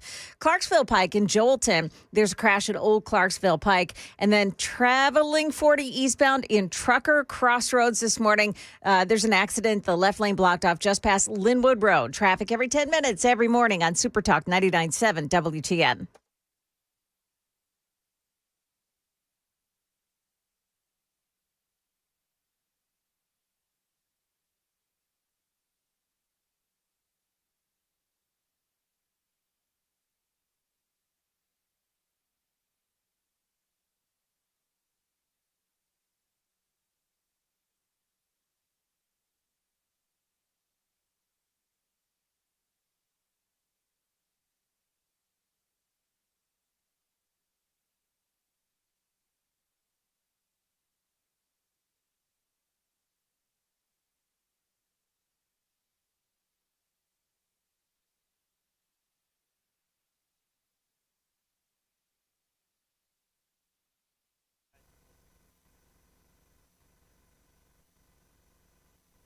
It's 38 minutes past the hour at 6 o'clock on Super Talk 99.7. Brian Wilson in for Dan Bandis, who will return tomorrow. And we have a little bit of breaking news in case you missed it. This just in, ladies and gentlemen.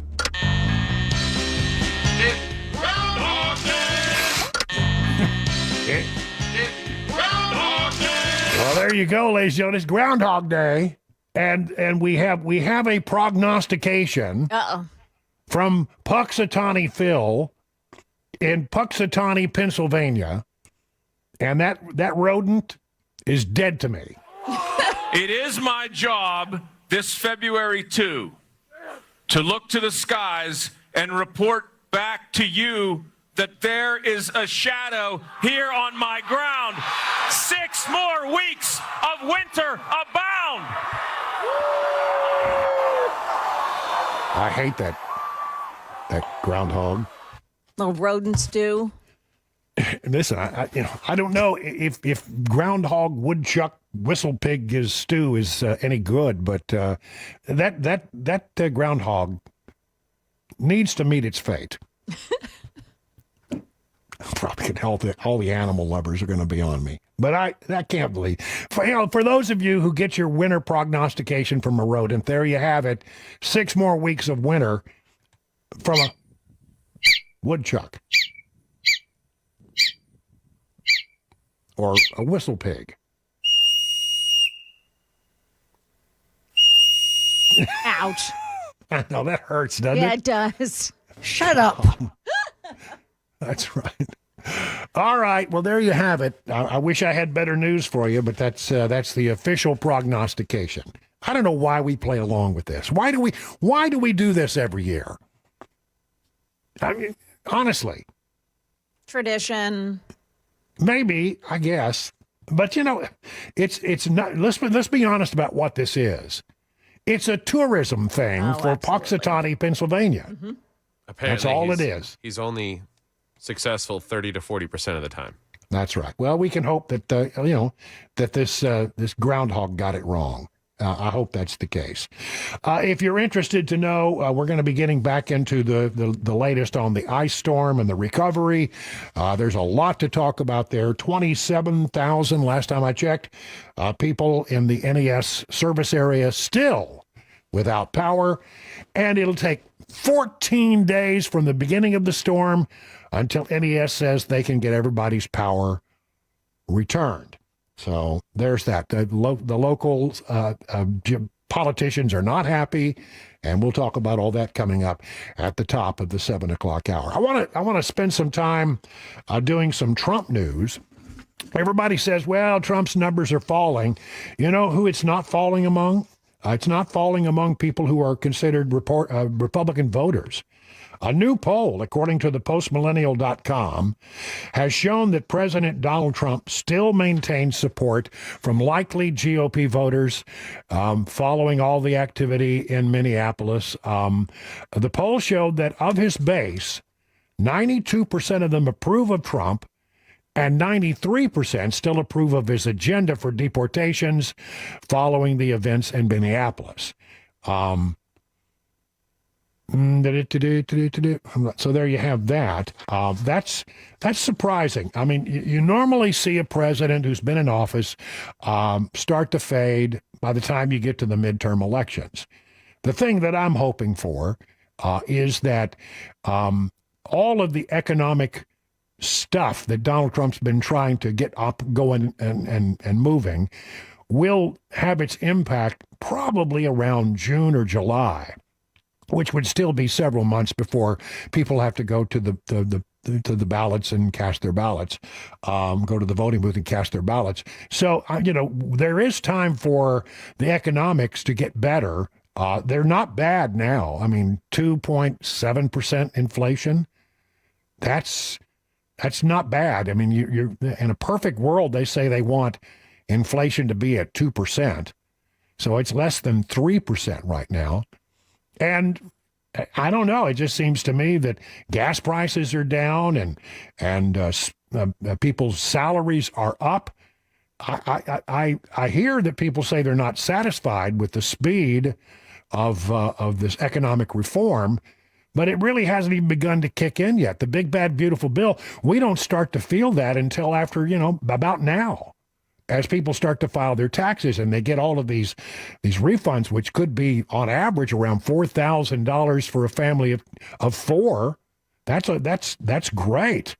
That's money in the pocket, and that money will arrive and people will start to spend it. And if we can get the interest rates to come down a bit more, the housing industry will come back alive. It's really struggling right now. So I think probably by the time we get to June, July, this economy should be, if everything goes as it should be really roaring by then, and I think that will be good for us on the midterm elections. However, I just have to say, if past is prologue, generally the party in power does not do well in the midterm elections. That's almost always universally the case going back as long as they've been keeping records on this kind of thing. Certainly in the modern era, that is the case. So cross your fingers and hope that the economy gets really, really strong in time enough for the midterm elections to get here.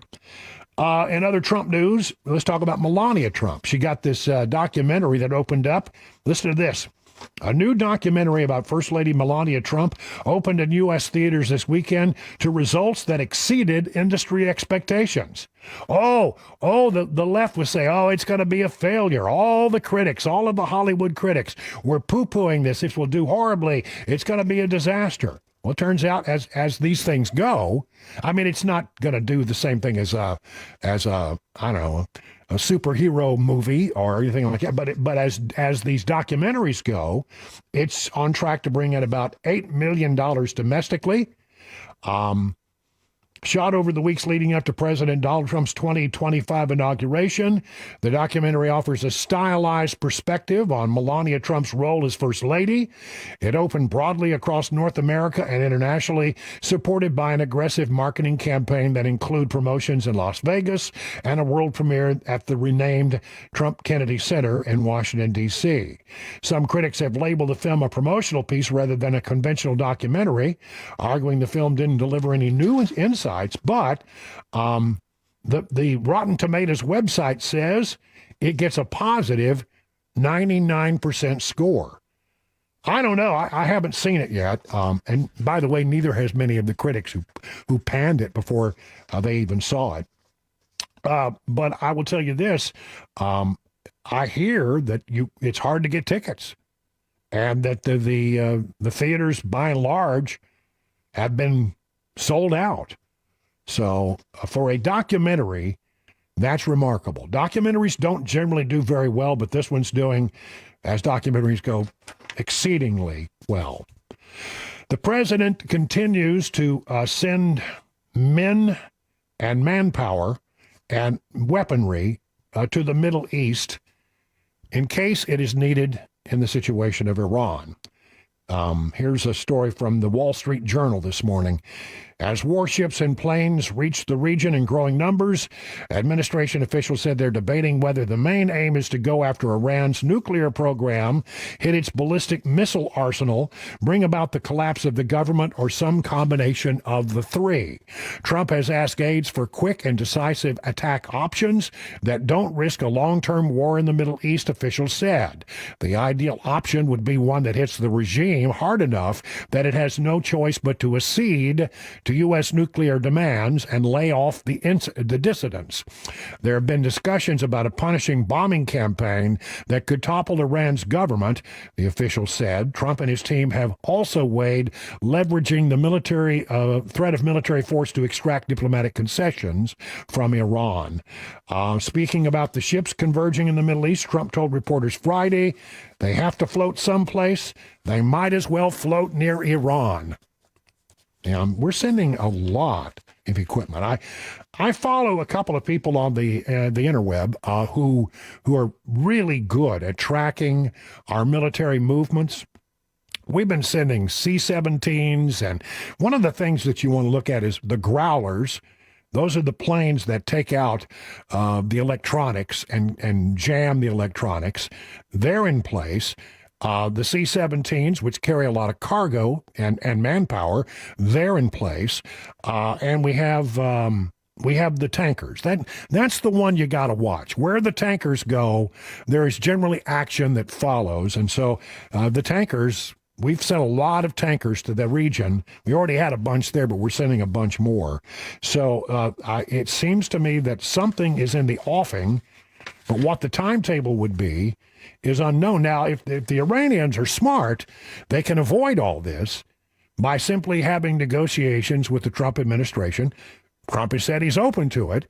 They could avoid this and come to some understanding about cutting back on their nuclear weapons, backing off on the dissidents who've been in the streets protesting. It'll be interesting to see what happens in that regard. Way late on trying to get to the weather and traffic. Let's get to it now at 49 minutes past the hour.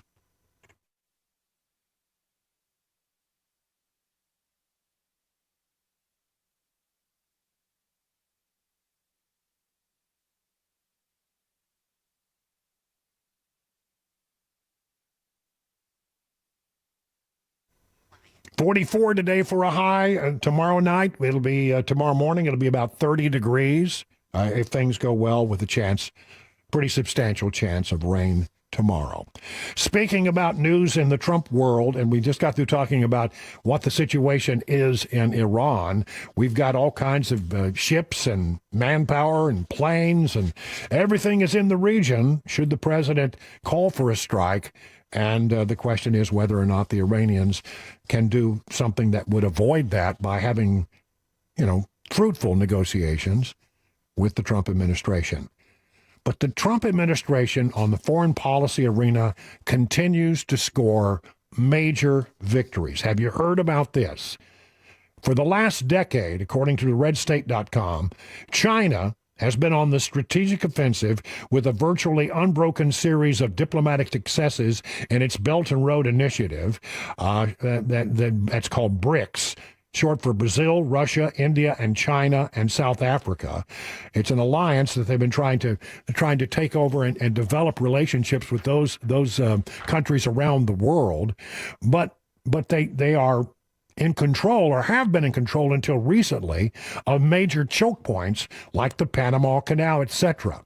So in the Panama Canal situation, there was a major decision the other day by the courts there in Panama that kicked China out of the Panama Canal. They basically had a business that was running the Panama Canal, and they have been told they have to leave. Panama and Hong Kong signed a contract to operate two ports, Balboa and Cristobal, the west and east terminal of the Panama Canal. But now they have been told they must leave. The Supreme Court of Panama has annulled the contract for a Hong Kong company to operate two ports at either end of the Panama Canal, handing President Trump a victory for his security ambitions in the Western Hemisphere and denting China's influence in the region. You know what? When people get all upset about what we did in Venezuela, you don't take into consideration what China is trying to do in that part of the world. And so if they have a bridge, what they call the Belt and Road Initiative, then you have to counter that. And the way we're countering it is by extending our muscle and our influence in the Western Hemisphere. And I think he's having a great deal of success in that regard. People will scream and holler about imperialism and this, that, and the other. But at the end of the day, we've got to counter what the Chinese have been doing. And Trump is doing that in a big, big way. And very quickly, a lot of criticism about Trump renaming the Kennedy Center. But he announced that it will be closed starting on July 4th of 2026 for 2 years while they rebuild and undergo renovations. 53 minutes now past the hour of 6 o'clock on Super Talk. And coming up here on Super Talk 99.7, we'll take a look at what at least one council member wants to do about NES and accountability. That's coming up here at 7 o'clock on Super Talk 99.7 WTN.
It is 57 minutes now past the hour of 6 o'clock on Super Talk 99.7. Brian Wilson in for Dan Mandis. I am both intrigued and frightened of AI.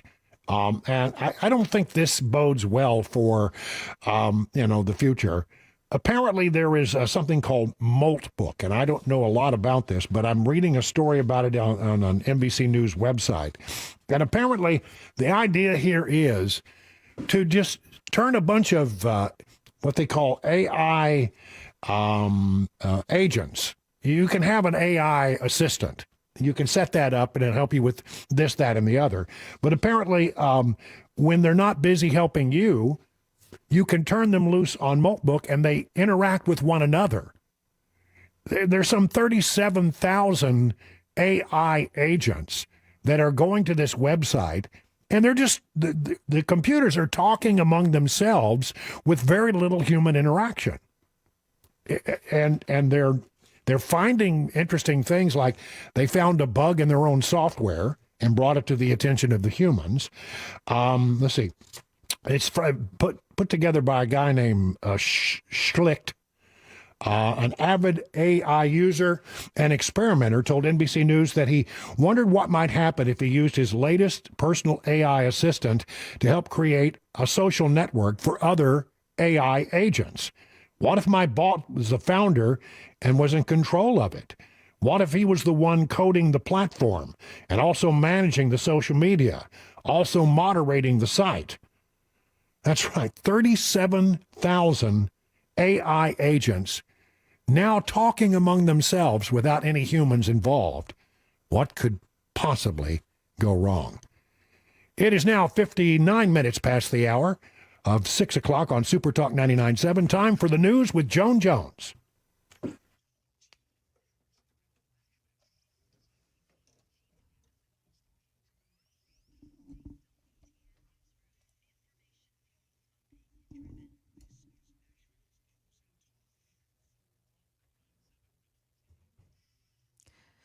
Good morning. It is 7 o'clock, and I'm Joan Jones with your top stories. If you're keeping count, 27,000 NES customers still have no power this morning as temperatures dip below the freezing mark once again. And as calls for accountability reach a fever pitch, Metro Council member Tasha Ellis is now introducing a resolution that demands accountability from NES. The resolution calls for a formal oversight of NES's response to the ice storm. She's calling for a special meeting and wants NES to fund an independent third-party review. Channel 4's Danielle Ledbetter there. The death toll from the winter storm in Tennessee has risen now to 23.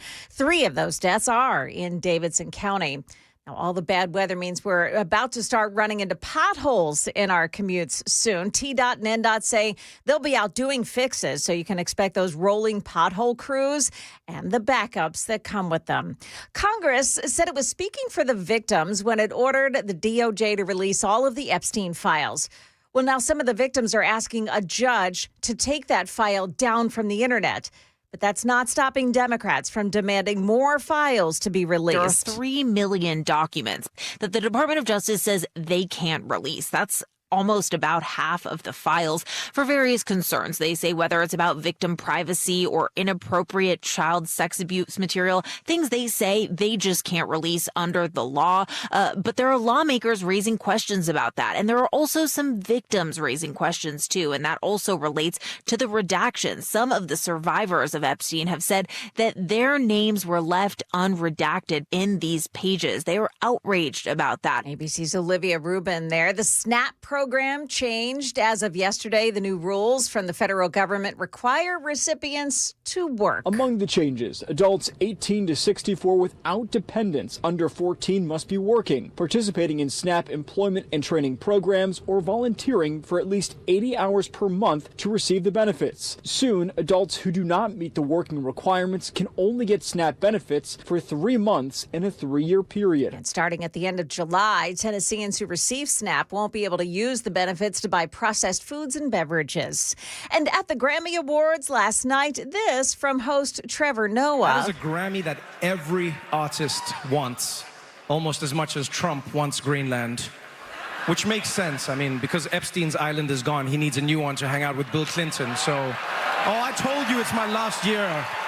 What are you going to do about it? Well, President Trump responded saying he'll do something about it. In a Truth Social post, he said he's never been to Epstein Island and plans to sue Trevor Noah, whom he called a poor, pathetic, talentless dope of an MC. Market numbers brought to you by Beacon Capital Management, online at beaconcm.com. And stocks running lower this morning. Stock futures are lower this morning. And it looks like we've got the Dow Jones Industrials futures down 39. The NASDAQ futures losing 170. S&P futures are down 27 points.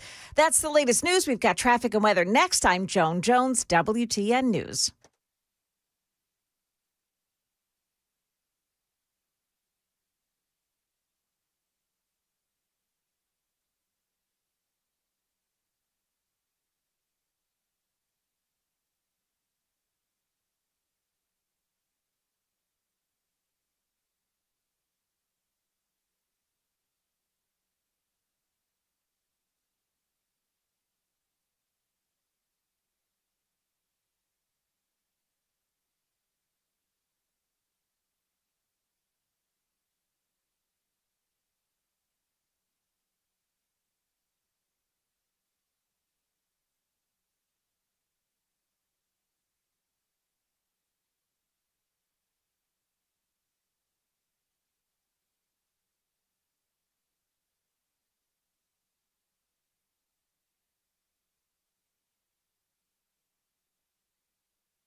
It's a crash in Jolton, Clarksville Pike at Old Clarksville Pike. Also in Woodbine on 24, the eastbound side, right at I-440. In the Gulch at Broadway and I-440. And also in Nashville, a crash at Tusculum Road and Colmont Drive. Traffic every 10 minutes every morning on Super Talk 99.7 WTN.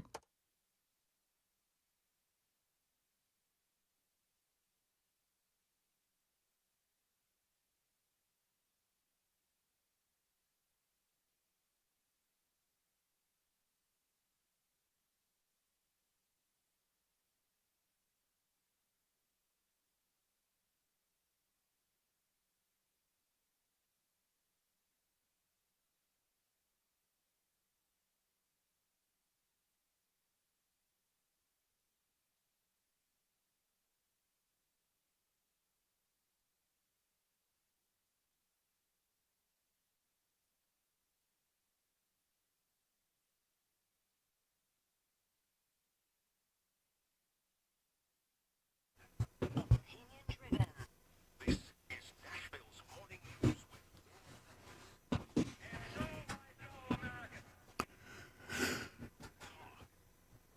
7 minutes past the hour of 7 o'clock on Super Talk 99.7. Brian Wilson in for Dan Mandis. Dan returns back to his rightful place tomorrow morning, so you'll make sure and catch him then.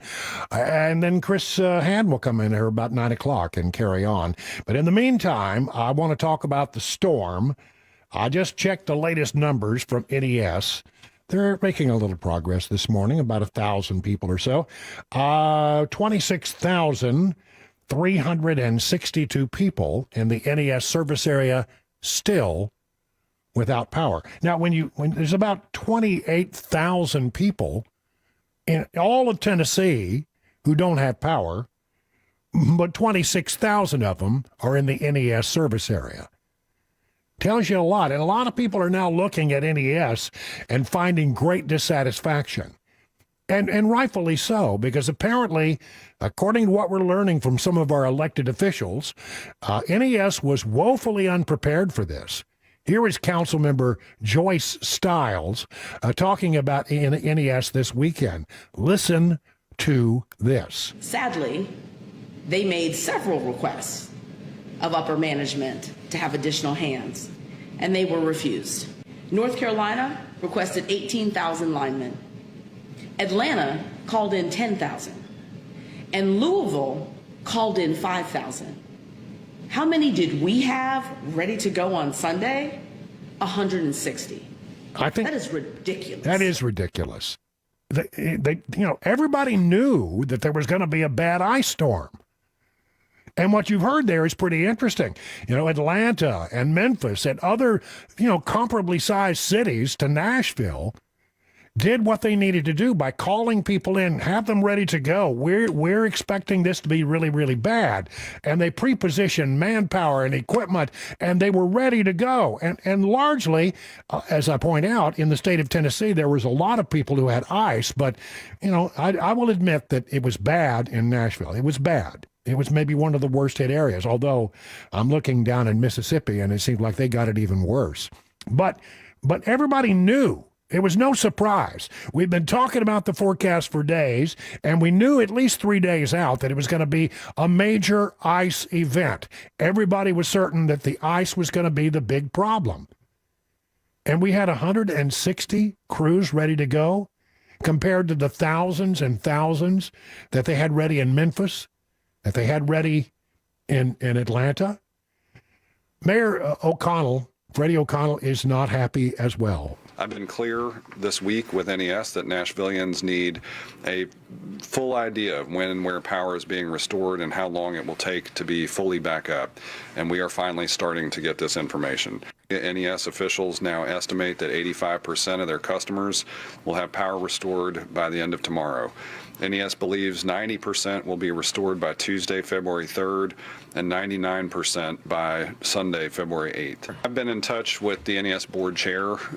We are looking at all of the options. We'll probably have more to share on this early this week. We're still right now focused on all the response efforts, but as our office opens again for just standard business on Monday, I expect we will have more to share about the accountability process. NES has got a serious political problem because council members and the mayor, the governor, state officials, I'm reading a story here, the Senator Blackburn is upset about this as well.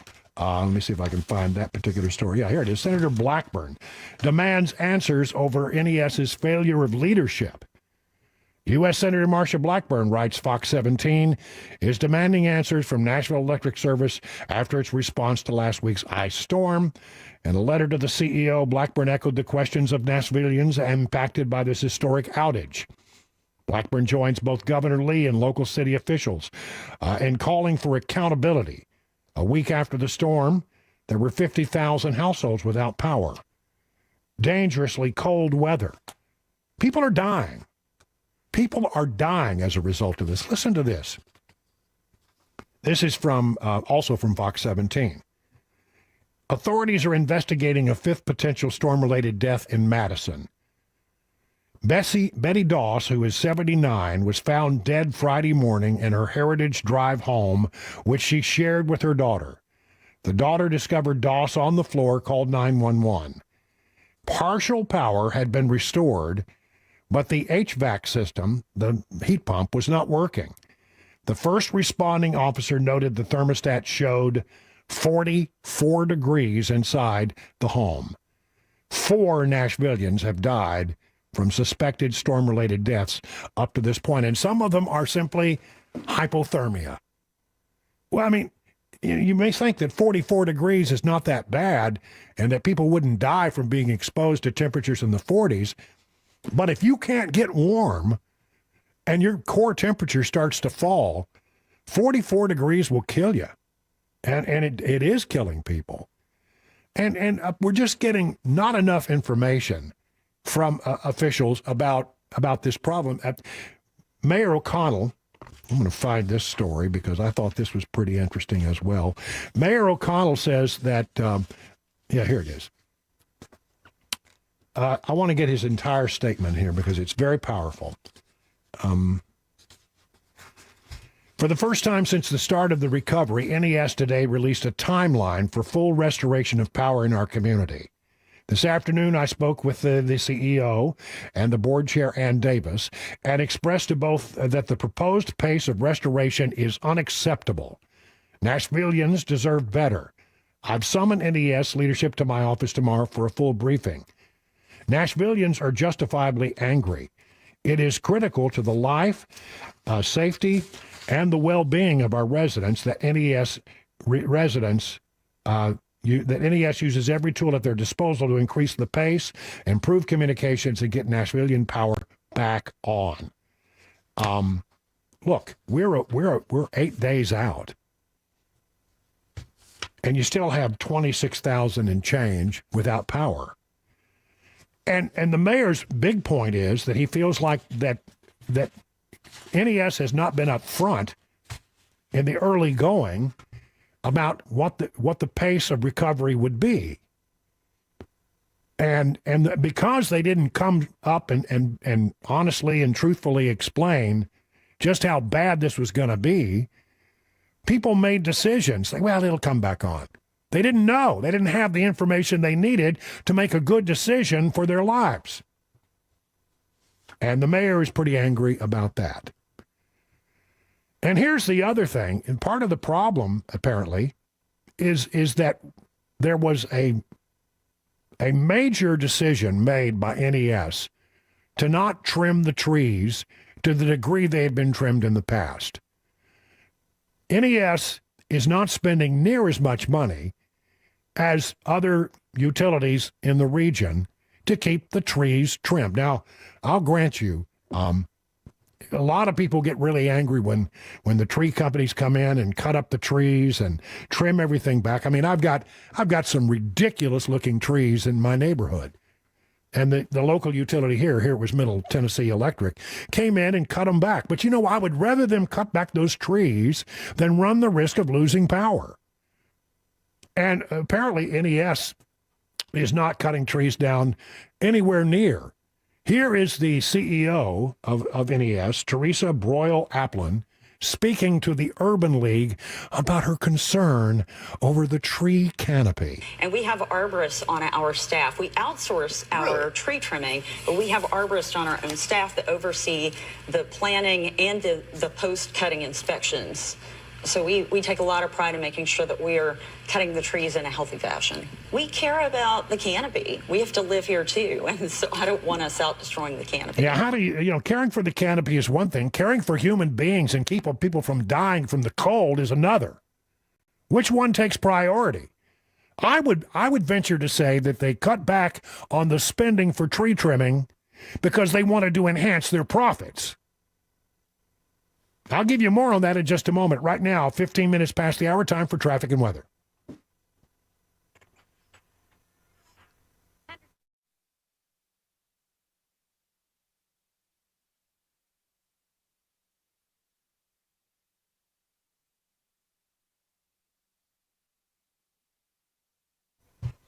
And our forecast today, it'll be a high of around 44 degrees. Maybe some of this snow and ice will melt, and we'll get a little break from the very, very intensely cold temperatures. But it's going to be around 30 degrees tomorrow morning about this time, and an 85% chance of rain. Talking about the trees, listen to this. This has been reported by the Tennessee Star, some good reporting here. According to the table of expenses, NES cut its spending on contracted tree and grass trimming services by about $7.4 million in total, reducing it from $21.3 million in 2023 to $13.9 million in 2024. With a reported 470,000 customers, NES spent a little more than $30 per customer on tree trimming in 2025. How does that compare? It's significantly less than the comparably sized Memphis Light and Gas. They have about 420,000 customers, and they spent $35 million on tree trimming in 2025, a little more than $83 per customer. The American Public Power Association reported in 2024 that the average utility company spent $27 million annually on vegetation management. That's almost twice the $14.3 million NES spent on tree trimming in 2025. The average is $27 million. NES spent $14.3 million.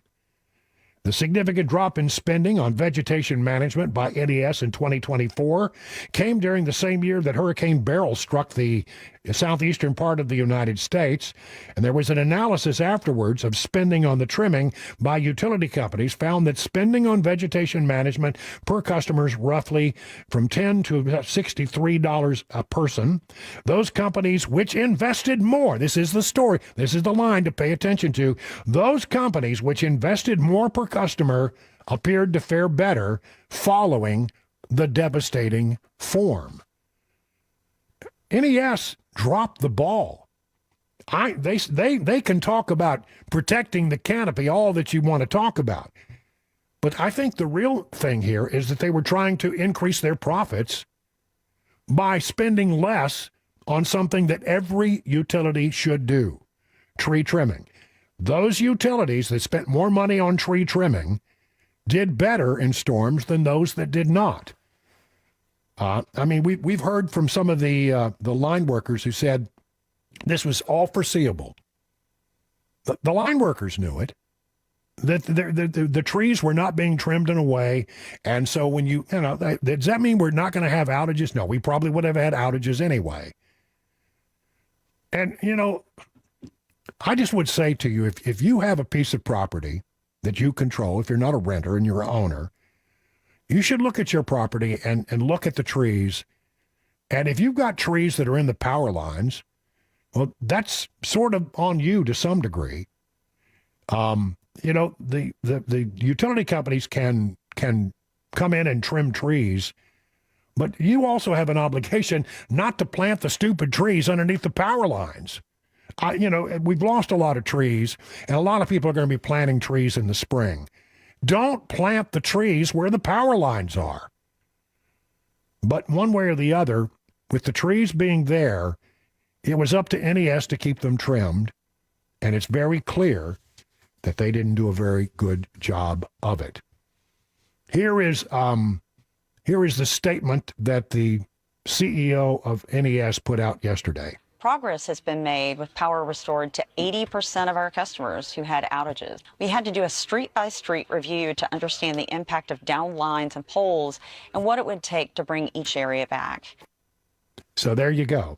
They had to do an assessment. Look, I'm not going to tell you that this is an easy thing. It's not an easy thing to try to recover after a major storm like this. But look around. Other utility companies did very well. They suffered the same kind of fate that Nashville suffered, and they're way ahead of the curve. Like I say, there are some 26,000 people in Nashville who don't have power, but only in the entire state of Tennessee, less than 30,000 people are without power. So the vast majority of the people in the state of Tennessee who don't have power are customers of NES. People have a short fuse on this stuff, and I understand it. It is maddening, and if NES has done a horrific job of communicating, and getting information out of NES has been like pulling teeth. Reporters go there, and they get to ask about 2 questions, and they shut the thing down. The mayor is upset. The council is upset. The governor is upset. Our U.S. senators are upset. And NES has a real problem.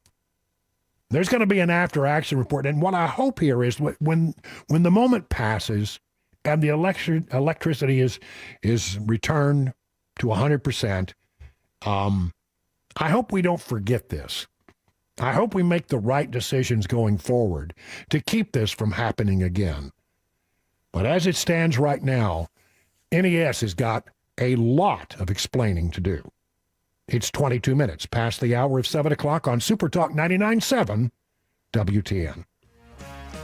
And coming up, we'll tell you who's calling the NES storm response. A national embarrassment. Also, police discover a biolab in a Las Vegas home. Those stories at 7:30 on Super Talk 99.7 WTN.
Good morning. It's now 7:30. I'm Joan Jones with your top stories. And NES now reporting about 26,000 customers still have no power today.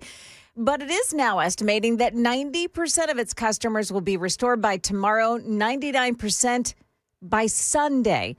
Meantime, Metro Council member Joy Stiles calls the NES's storm response a national embarrassment. I could not sit here for one more day and wait for someone to say, I'm sorry, we'll do better. We let you down. So I'm doing that today. And I promise you that change is coming. Because it has to. NES is now posting estimated restoration times based on zip codes on its website. You can check that out at NES.com and click on outages.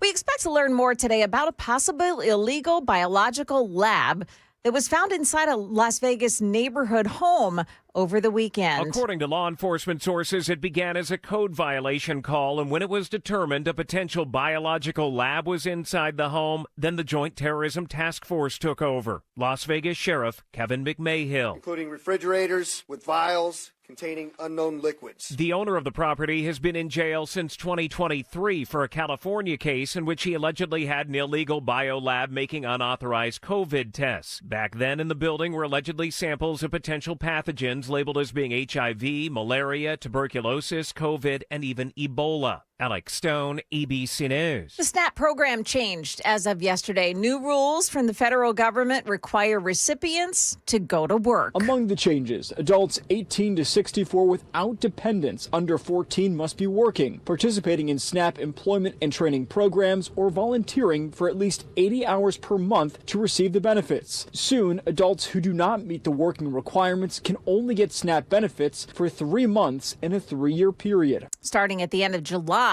Tennesseans who receive SNAP will see new restrictions on processed foods and beverages. That's the latest news, traffic, and weather next. I'm Joan Jones, WTN News.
Looks pretty slow on 24 westbound this morning from the Laverne area all the way into Nashville. It's also pretty slow on 40 heading in this morning on the westbound side. Now, you've got a couple of accidents, one in the Gulch at Broadway and I-40, another one in Nashville at Tusculum Road and Colmont Drive. Traffic every 10 minutes every morning on Super Talk 99.7 WTN.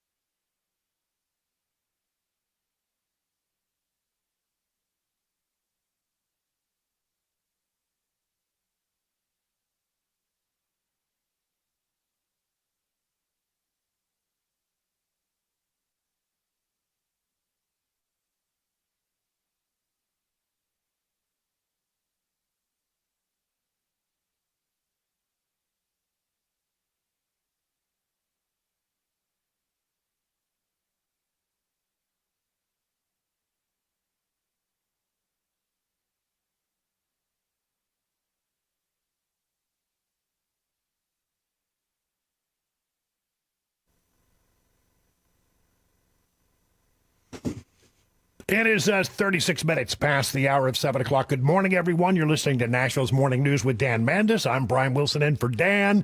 Dan returns back to his rightful position tomorrow morning here on Super Talk.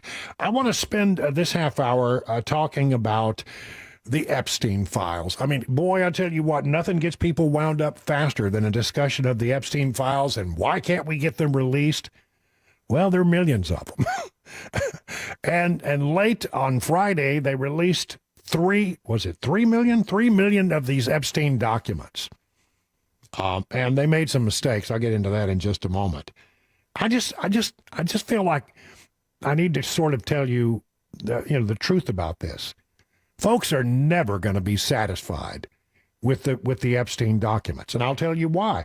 They're full of redactions, and the redactions are legitimate in many cases. They're to protect the victims and other people. Some people will always look at the redaction and say, "Well, we're not getting the whole story. This document or that document, who's this and who's that."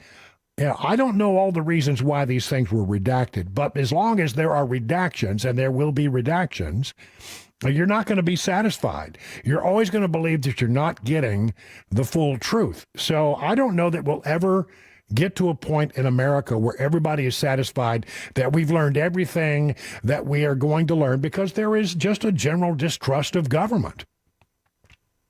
I would like to see all of them released. I understand the need for some of these redactions. The Justice Department made a horrible mistake. In releasing 3 million documents, they apparently left the names of some 43 victims in the documents unredacted. Wall Street Journal, a review of 47 victims' full names on Sunday, found that 43 of them were left unredacted in files made public by the government on Friday, according to a Wall Street Journal analysis. Several women's full names appeared more than 100 times in the files. The Justice Department was required to redact all victims' names prior to releasing the files. Officials said they spent weeks doing so after receiving lists of names from victims' attorneys, and since Friday, the agency has been temporarily taking down documents to make additional redactions. On Sunday, Deputy Attorney General Todd Blanche told ABC News that the agency took care to protect victims and remove their names if notified. But apparently the error, you get so many documents that even if the error rate is 0.001%, you can have a lot of mistakes, and names have been put there when they should have been redacted. I think you have to have a little bit of understanding. Everybody believes, the Democrats believe, this is going to get Donald Trump. Donald Trump is in there. Well, his name is in there. But you need a little context. Here is Todd Blanche from the Department of Justice. Among these new files is a list compiled by the FBI just in August of numerous salacious and, to be really clear, unverified allegations about President Trump. Why did the FBI create this list last year, and have all of these claims been investigated by the DOJ? So look, it's not about President Trump. It's about a ton of people, multiple people that were, quote, in the Epstein files. And what I think folks will see when they review the materials we released is that there have been hundreds of calls made to the FBI where allegations are made by either anonymous individuals or people who are very quickly determined to not be credible, whether it's the nature of what they're saying or the fact they won't provide any information or corroboration. And that's part of the Epstein files. So go ahead. I understand that. But the fact that you created a list, the FBI created a list about the allegations against President Trump, it is certainly noteworthy. I mean, he's a sitting president. And the question is whether or not the DOJ. But the question is, and I'm not saying that they're verified at all, and that's what my question is to you. Did you look into what you have on those lists? Yes, of course, but no, but you're not being fair in that question, because that index, that list you're talking about, was not just President Trump. It was all kinds of individuals, other politicians, other, quote, famous people, where we wanted to understand, okay, there were members of Congress that were accusing us of hiding things, which we're not doing and which we haven't done. And so we wanted to understand why and where that was coming from. And it turns out there was a number of claims made by either, like I said, anonymous people or somebody, for example, calling and saying, I used to have a roommate who told me this sensational story. So just, you know, obviously that's not something that can be really investigated, right? What's your roommate's name? I don't remember. Right. So that's what that's about. I don't appreciate it being directed towards Donald J. Trump, because that pushes a narrative that is completely false. There are all kinds of people that are mentioned in the quote Epstein files that we had to look at and run down. Yeah, no, I understand. He is the only sitting president who we're talking about. That's Dana Bash, who just won't let it go. But I mean, I think that Todd Blanche has a very good point here. There, in these files, and for those who have never had to do a document dump before, and I've never had to do a $3 million document dump, but I've done a bunch of big document dumps over the course of my career, and you are scanning thousands and thousands of pages, and there's a lot of stuff in there that really never got to the point where it was investigatable, but they're still in there. So if you want a complete release, you're going to find names of people. That doesn't mean they did anything wrong. Doesn't mean that there's any validity to the allegation. And so far, not one person has come up with an absolute rock solid allegation against Donald Trump that has withstood scrutiny. So, you know, look, just understand that you're looking at raw data. I actually don't think that the raw data should be there. I think you should not be looking at this stuff, because you can throw anything into the file, but that doesn't make it valid. So, there's that. I think this is a story that's going to be in the news, and everybody's looking for the smoking gun. But how many of you out are actually going to take the time to look at 3 million documents? You're not. Nobody has that kind of time. I certainly don't have that kind of time. I'm interested, but I don't have that kind of time. In the meantime, there is another thing that's going on with regard to the Epstein files and the Epstein investigation, and that has to do with Bill and Hillary Clinton. This from Newsmax. The House of Representatives will begin voting next Wednesday on whether to hold former President Bill Clinton and former Secretary of State Hillary Clinton in contempt over their refusal to testify about their relationship with convicted sex offender Jeffrey Epstein, 3 people have told Politico. The Rules Committee, which will meet today at 4 p.m. to consider the resolutions on the floor. Last week, the House Oversight Committee voted to advance the resolution with, this is important to note, 9 Democrats joining all Republicans in favor after the Clintons announced they would defy a subpoena. Epstein, a New York financier, was friends with the former president who flew on his private plane. If the House approves the contempt resolutions, House Oversight Committee Chair James Comer said the matter would be referred to the Department of Justice. And that means that, if past is prologue, the Justice Department could be bringing a case against the Clintons for contempt of Congress. They're not exempt from having to testify before Congress. He said he expects Attorney General Pam Bondi to act in holding the Clintons accountable the same way the Biden administration DOJ acted in prosecuting Trump advisor Peter Navarro and strategist Steve Bannon for defying their congressional subpoenas. I mean, it's interesting that the Democrats voted to hold Clinton in contempt in the committee. And there will be a lot of Democrats on the floor of the United States House of Representatives who will vote to find Clintons in contempt of Congress. Very, very interesting. Comer and top Democrats on the committee, Representative Robert Garcia of California, interviewed Bill Clinton in New York along with staff. The Clinton attorney also raised the prospect of having the Clintons testify on Christmas Eve and Christmas, according to the committee's account of the negotiations. The Clintons have said they don't know about Epstein's abuse. They have offered the committee written declarations about their interaction with Epstein. We have tried to give you the little information we have. We have done so because Mr. Epstein's crimes were horrific, the Clintons wrote to Comer last week. House Minority Leader Hakeem Jeffries and Representative Ro Khanna, a Democrat of California, who introduced the legislation forcing the Justice Department to release all the files related to Epstein, argued that Bondi should be held in contempt. Look,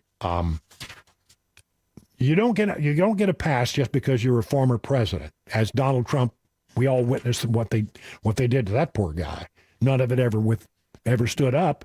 One after another fell like a line of dominoes. But this is going to happen, and Democrats are going to find, as well as Republicans, that the Clintons are in contempt of Congress. We'll see what happens next. Time for a look at what's going on with traffic at 46 past the hour.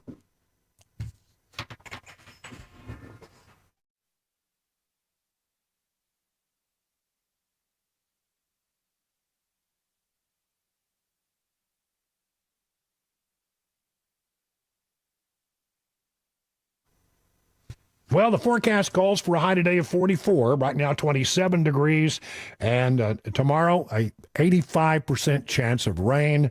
Temperatures in the morning will be around 30, so that'll be bad, but by the time they get to mid-afternoon, we're talking 44 degrees. The good news is we've got some warmer temperatures on the way. Friday 53, Saturday 43, and Sunday, if the forecast holds, 59, nearly 60 degrees. And then after that, the long-range forecast, and again, it's a long-range forecast, suggests that it will be more seasonal weather, temperatures in the 50s. That's where we should be this time of year.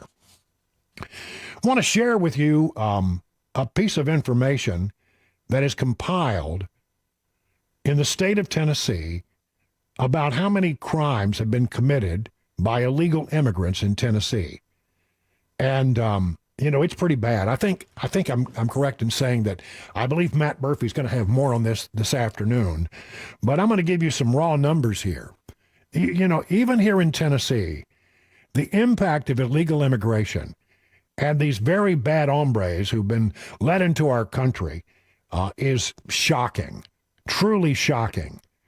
And if you think there's no impact to illegal immigration, then let me share this with you. You ready?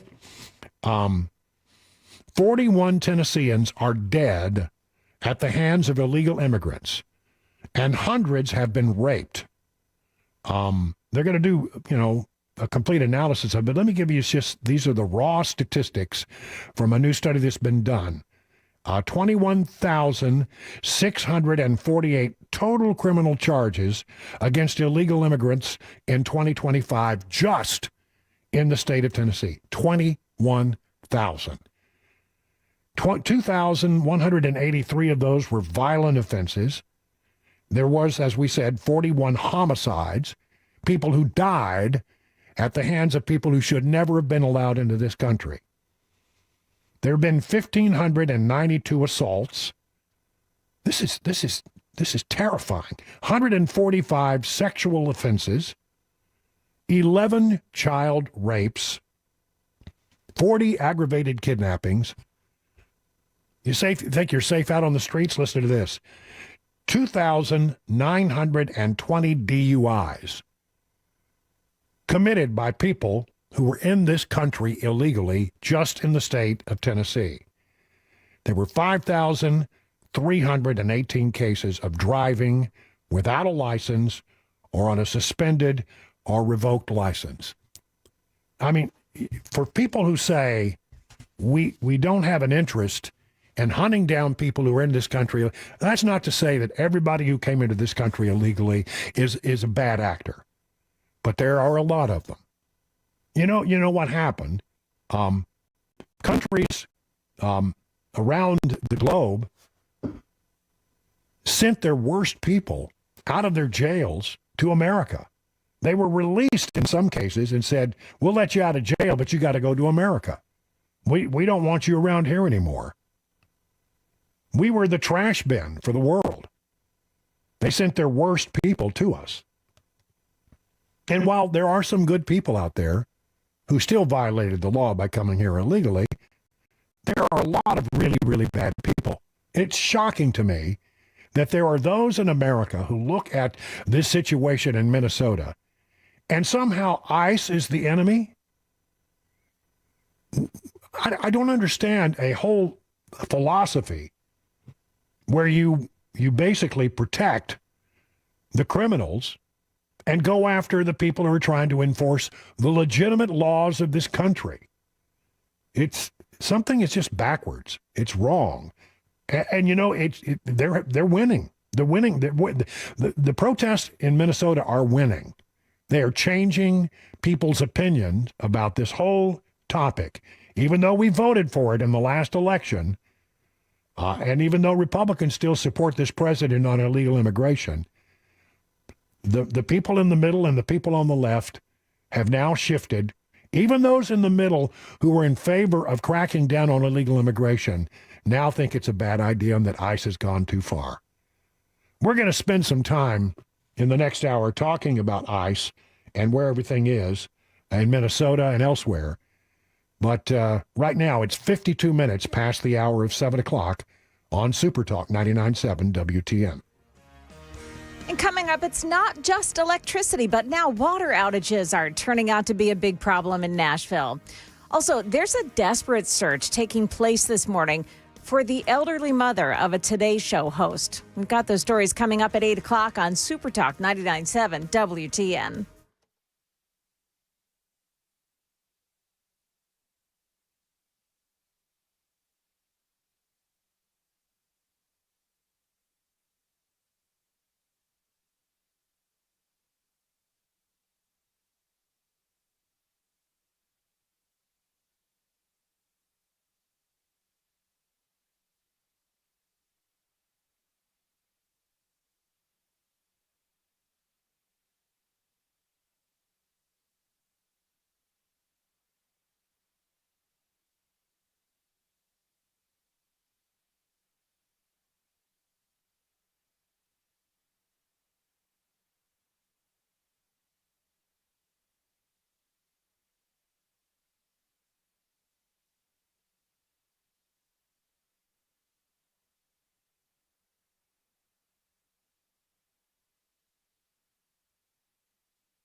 It is 57 minutes past the hour of 7 o'clock on Super Talk 99.7. Brian Wilson in for Dan Mattis. It returns tomorrow.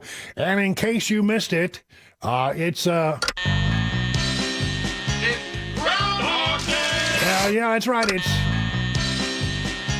Groundhog Day! that's right. And that stupid rodent did not have good news for us.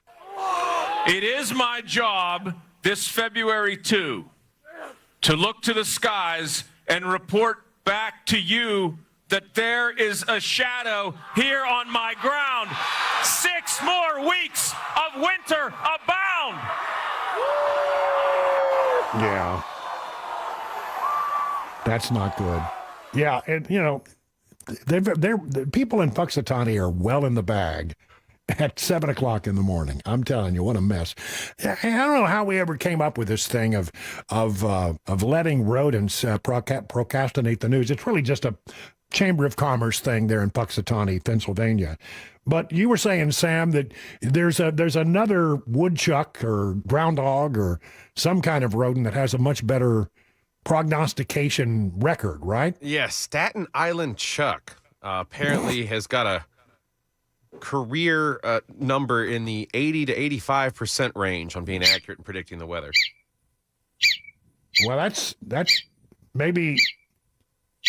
I don't know how they decide this. I mean, I think they just make it. I think they flip a coin. They compare it to the NOAA data collected from the year before. So the Post has got it where yes, Staten Island Chuck is 85% accurate, whereas Puxatawny Phil is only correct 35% of the time. That's not even 50%. That's worse than a coin toss. Yeah, I don't know.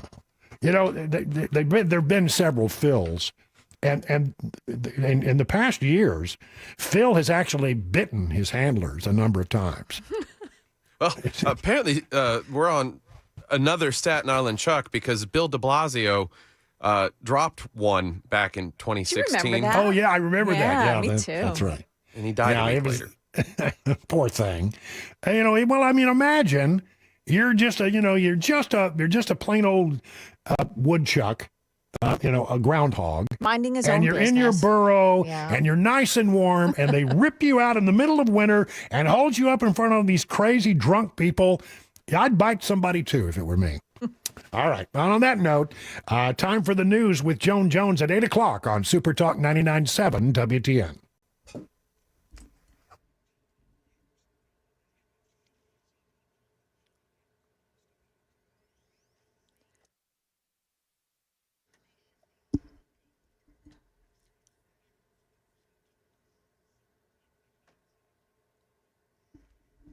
Good morning. I'm Joan Jones with your top stories. And under pressure from an angry public and a rising death toll, NES says it's bringing on 500 more linemen today to help hurry up the restoration process.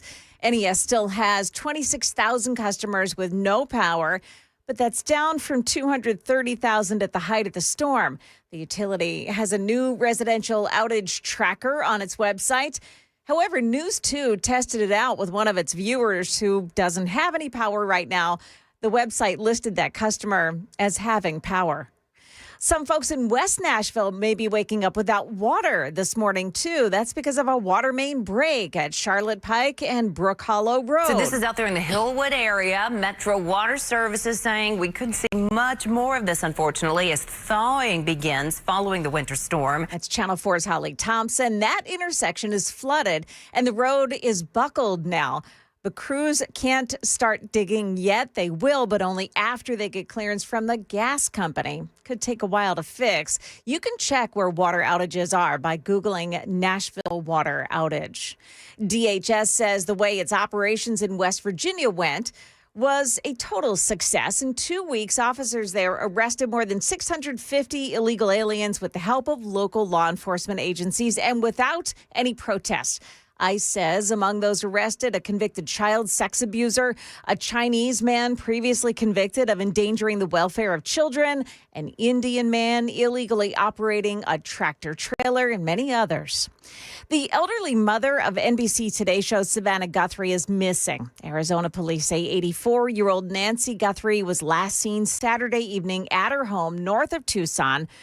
Interestingly, though, the police department's homicide division was called to the scene. It's not standard. Typically, our homicide team comes out when we have a homicide, a body. This one was a fake crime simply because of what the scene was telling us. Yeah, that's a police spokesperson there. They won't say what caused them to call this homicide team out. Praying there for a positive outcome for this story. Market numbers brought to you by Beacon Capital Management, online at beaconcm.com. Right now, the Dow futures are down 3. The NASDAQ futures losing 163. We've got S&P futures down 26 points. That's the latest news. Stick around for traffic and weather next. I'm Joan Jones, WTN News.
Slow on all the usual spots this morning. Plus, you've got some problems this morning. A crash in Smyrna, Almaville Road before I-24.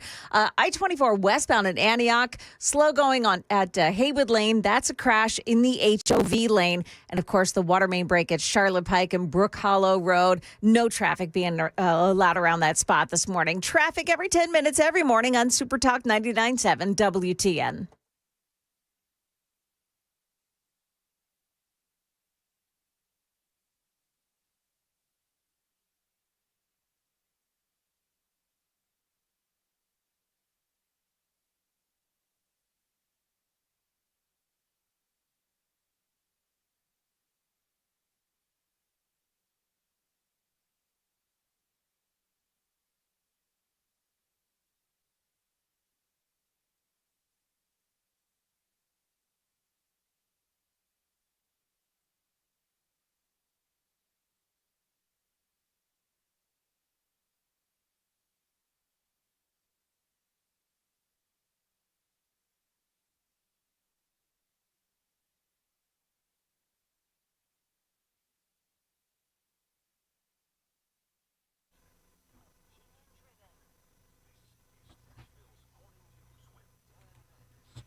It is 6 minutes past almost 7 minutes past the hour of 8 o'clock on Super Talk 99.7. Brian Wilson in the chair and on the air. Dan will be back tomorrow. He's been up helping his daughter, and so he'll be back in the seat tomorrow, and things will return to, and I'll be sleeping in. That's what I'll be doing. Cabana wife was not at all happy when my alarm went off at 1:30 this morning. And apparently I tried to be quiet, but I didn't do a very good job. And she's upset. So it's a pretty stark time to get up in the morning. It's a pretty ugly time to get up in the morning. And I used to get up at like 2:30, 3 o'clock. But I just feel like there's so much going on. I needed the time to prepare all this content that we try to give you in the morning show. Dan sets a very high standard for content. And so I didn't want to let anybody down. But Dan will be back tomorrow, and I will be sleeping in and go back to my blissful retirement. I want to talk about ICE. It's getting out of control. These protests against ICE around the country are completely ridiculous. There is this incredible story out of L.A. The bunch of protesters showed up because they heard a bunch of ICE people were having dinner at a restaurant. Turns out they were wrong. Well, this appears to be a case of mistaken identity. Some TSA officers were eating dinner here. Someone thought they were ICE, and then the crowd showed up. Whistles and horns blaring of anger in Linwood. From ICE.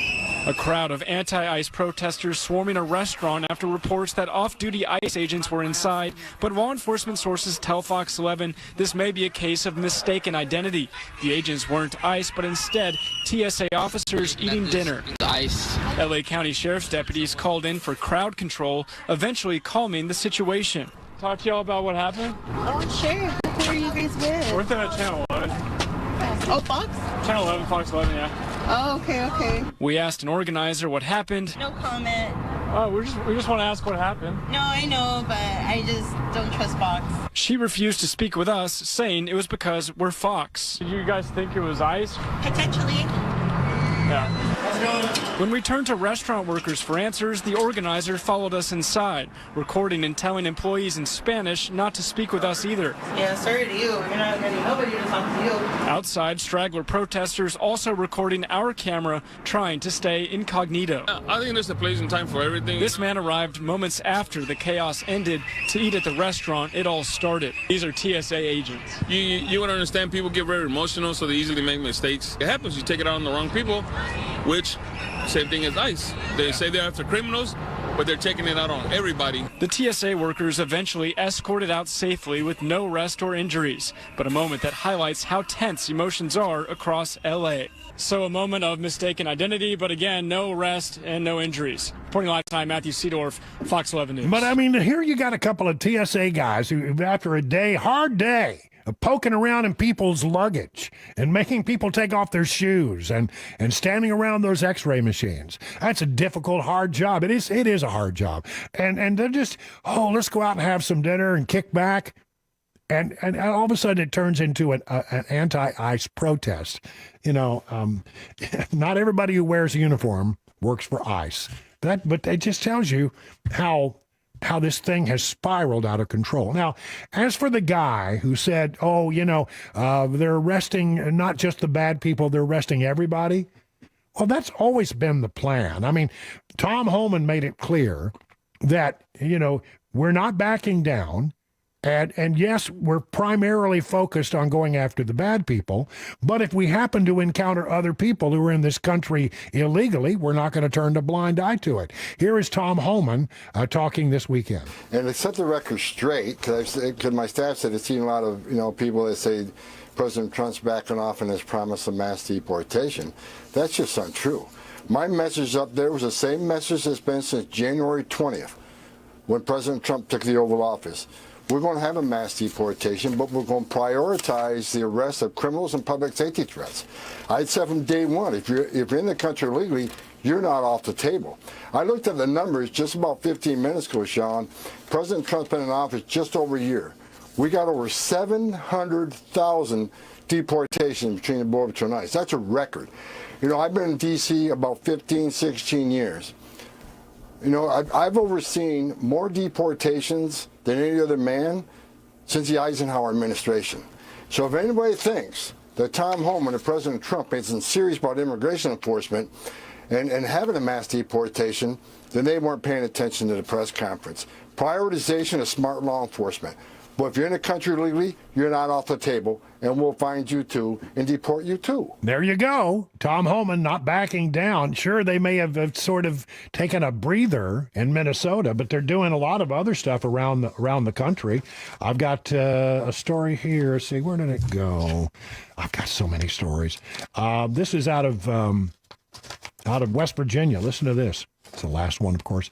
Some states and communities have opted to cooperate with ICE rather than work against it, and the results have been solid for local communities. According to ICE, the Philadelphia field office conducted a 15-day statewide surge in West Virginia from January 5th through January 19th. Didn't hear a word about it, did you? No, because they were cooperating with ICE. They arrested more than 650 individuals across the entire state. It was called Operations Country Roads, Take Me Home Country Road, West Virginia, you know all that, by the U.S. Attorney's Office. They deployed surge teams to Martinsburg, Moorfield, Morgantown, Beckley, Huntington, and Charleston, working alongside 14 of ICE's partners in the state. Among those taken into custody were individuals convicted of child sex abuse, drug possession, endangering the welfare of children. Why is it that this is not happening in every state? If the number one job of government is to make the streets safe for the residents, getting bad people who are charged and convicted of things like child abuse, drug possession, endangering welfare, rape, murder, why would it not be a good thing to get them off the street? In the places where they've had success, it has already driven down violent crime an unbelievable 20%. You know, I used to be a police reporter, what we used to call covering the cop shop, and you used to hear people say, well, it's very hard for police to have any impact on violent crime. It's not true. You get violent offenders off the street, and violent crime will go down, as it has across the nation. And that anybody wants to stand in the way of that is just baffling to me. They want to stand in the way of ICE doing its job because it's something that Donald Trump wants. Some of this is TDS. Some of it is the Democrats trying to send illegal aliens into states where they are losing population so they don't get creamed in the 2030 census. By the way, I read a story the other day said the 2030 census looking pretty good for conservatives because a lot of people have moved to red states out of the blue states. But getting back to the story at hand and ICE and all the things that are going on. Homan says he's not backing down. And Hakeem Jeffries, the leader of the Democrats in the House of Representatives, is saying outrageous things that if Donald Trump said them, he would get himself in real trouble. I'll tell you what that was after we stop for a quick check on traffic and weather at 15 past the hour.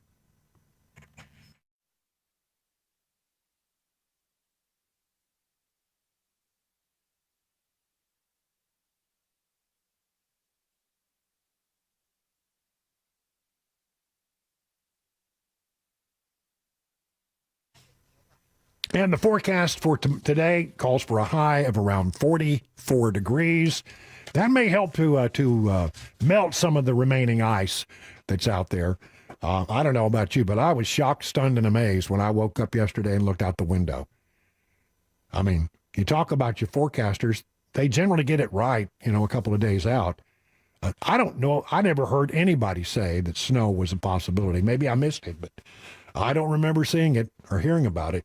It was a big surprise to a lot of people, I think. We had about an inch on the ground here yesterday. Talking about ice and where we are on this whole thing, Hakeem Jeffries, he goes on and gives a press conference where he lashes out at Kristi Noem. Now, if Donald Trump had said something about any Democrat, then he would have been, you would have heard a hue and cry. I can't believe he said such a thing. Here's what Hakeem Jeffries said about Kristi Noem. Disgraceful. She's got to go. We are dead serious. She needs to be put on ice. We are dead serious. She needs to be. Sorry. She needs to be put on ice permanently. She's got to go. And by the way, she's not the only one. It's this part right here where he gets in trouble, I think. We are dead serious. She needs to be put on ice permanently. You know, I don't know, but I mean, when I heard that phrase, "put on ice," it sounds like something a gangster would say. We got to put that guy on ice. Are they what is he suggesting here? You know, he hemmed and hawed afterwards, but this is the kind of rhetoric that is not helpful in America today.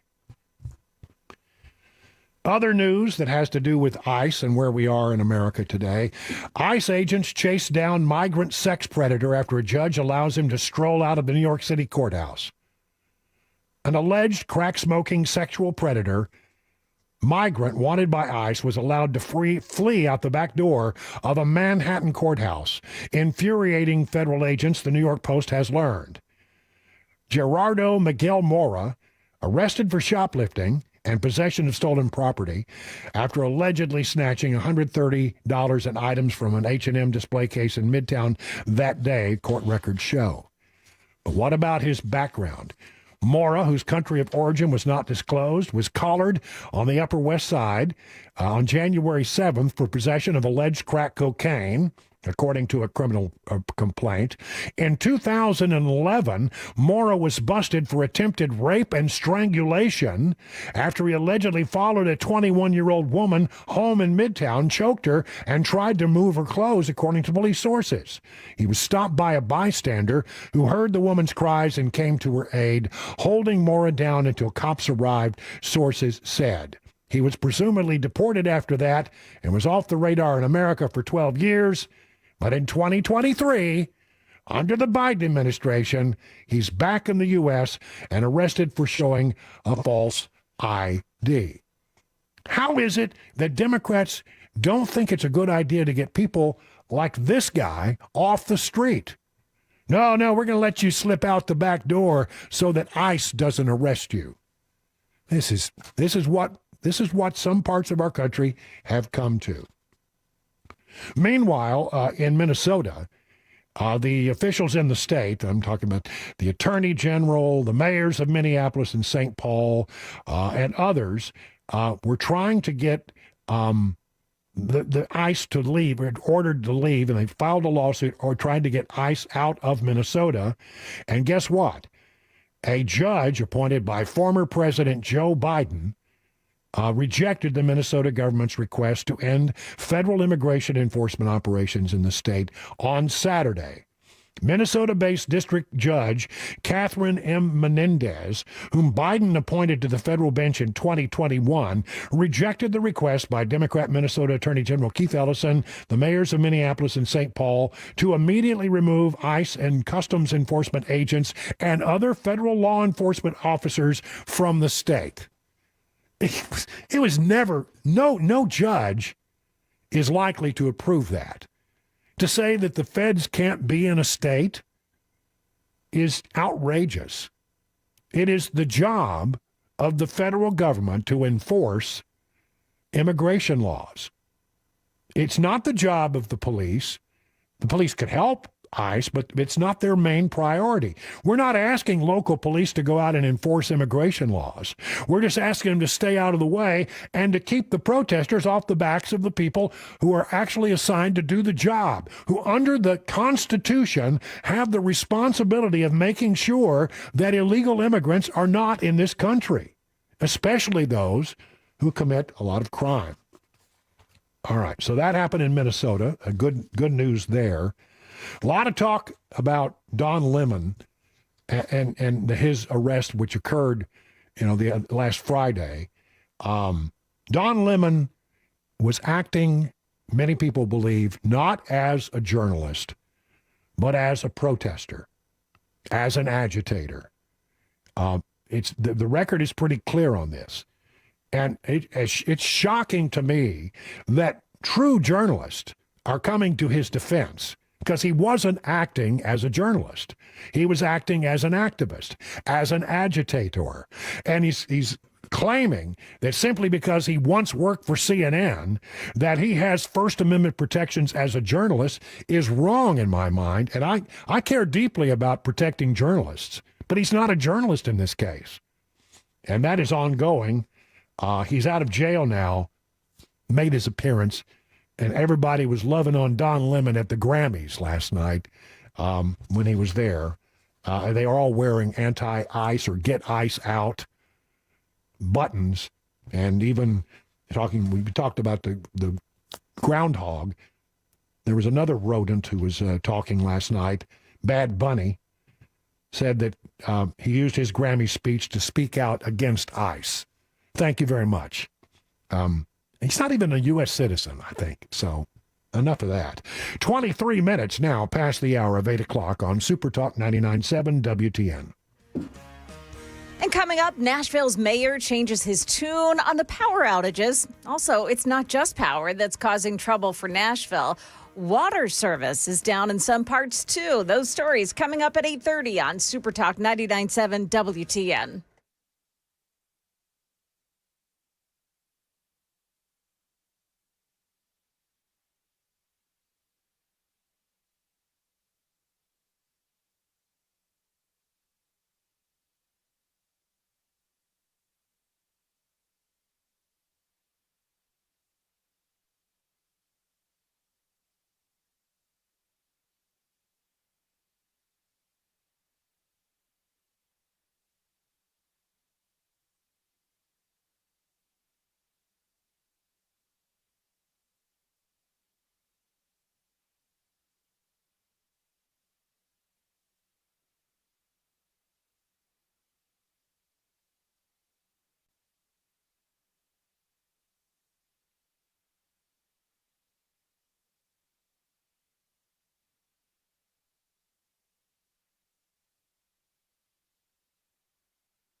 Good morning, 8:30 now. I'm Joan Jones with your top stories. Nashville Mayor Freddie O'Connell now calling NES's power restoration efforts unacceptable. Among other changes, NES says it's hiring 500 more linemen in the next couple of days. NES released a restoration timeline over the weekend, and for some zip codes, they estimate the power won't be fully restored until next Monday, February 9th. NES is posting updated timelines twice a day at nespower.com. The utility also launched My Outage Tracker, which allows customers to enter their home address and see whether power is on or off and whether a crew is currently assigned to the outage. That's News 2's Peyton Kennedy. There are still nearly 26,000 outages. You want to avoid Charlotte Pike at Brook Hollow Road this morning. It's the scene of a water main break that has flooded that area. Right now, workers tell me that they're waiting to get a clearance from the gas company so they can start digging and get in there to fix the issue, but they have to get that clearance because they don't know what's underneath there. Fox 17's Chris Knowles there. Businesses and homes in that area of West Nashville have no water service this morning. At the box office over the weekend. Here we go again.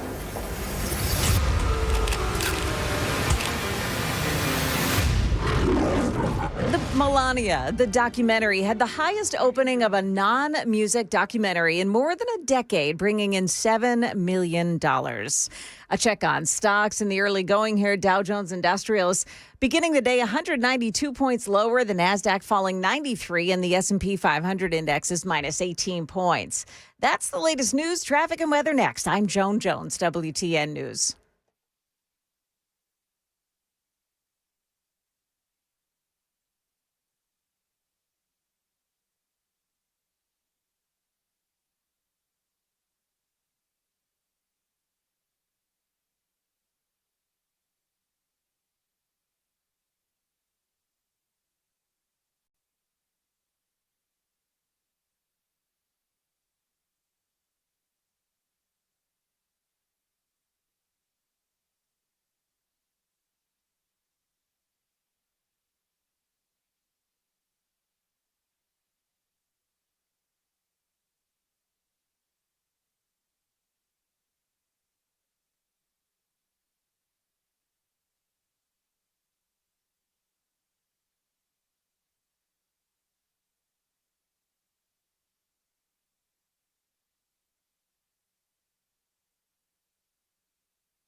Got a broken water main in Charlotte Park this morning. It's on Charlotte Pike at Brook Hollow Road. Careful there. Also, Antioch 24 West at Haywood Lane. There's a crash. And in McGavock, you've got McGavock Pike north of Cloverdale Road. There's the scene of another broken water main this morning. Traffic every 10 minutes every morning on Super Talk 99.7 WTN.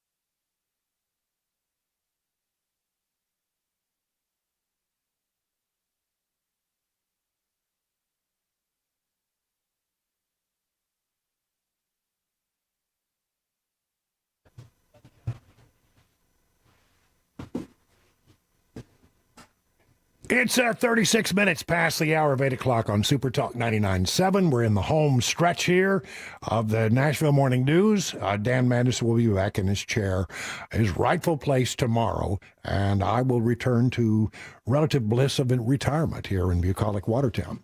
This is a couple of weird stories. By the way, Joan Jones is in the newsroom, and Sam is pushing all the blinky buttons today. Sam, we're very lucky to have you. I mean, you sent me a video of this fall that you took. You're going out the front steps of what looks like a townhouse. Is that it? A little country cottage out there in Robertson County. And you've got the dog on a leash, and you're going down the steps, which looks like they did not get cleared properly. No, they did not. No. And the funny thing is, I don't normally use that door. And you went straight. I mean, you took a fall, my friend. I'm surprised you're even able to move today. I would like to thank the good Lord above for keeping me as mentally young that I feel physically. You know, as long as I tell myself I'll heal quick, I should heal quick. Yeah, listen, I'm telling you, if I had taken that fall, I'd have been in the hospital. That was an ugly, ugly fall. But glad that you survived it and you're still with us. I'm looking, Joan, today, if you're there. Is Joan there? I am, yep. Yeah, okay. Joan, this whole story about Savannah Guthrie's mom is really strange, isn't it? It is, in that she's missing. Now, the last time anyone saw her was Saturday night, so she's about 9:30, right? Yeah, she's been missing since Sunday. But the thing that catches my eye, and I'm sure yours too, is that they sent the homicide detectives to the scene of the house. Now, they say there's something there at the scene that made them worried, but they're not really talking about what that is or why they would send homicide detectives. So... Still looking for her, and really no update this morning other than that she's just still missing. She's 84. Her name is 84-year-old Nancy Guthrie. Last seen Saturday night at approximately 9:30 near her residence in the Catalina foothills. That's in Tucson. They called 911 around noon Sunday to report her missing. She had some physical ailments, but the family reported she did not have cognitive issues. So it's probably not a case where she wandered off. But anyway, what a sad thing. And of course, everybody, has seen Savannah Guthrie over the years. She's delightful. I really hate this for her and her family, but, nobody knows. She lost her father her senior year of high school, and she is said to have had a very close relationship with her mom. Yeah. Well, anyway, hope for a good outcome there. That's a really, really sad thing. I'll keep watching it. Now, as somebody, Joan, who worked in the Washington, D.C. area for a lot of years like I did, you've seen these government shutdowns come and go. This one's been a little weird. Yeah. In that it's not a complete shutdown.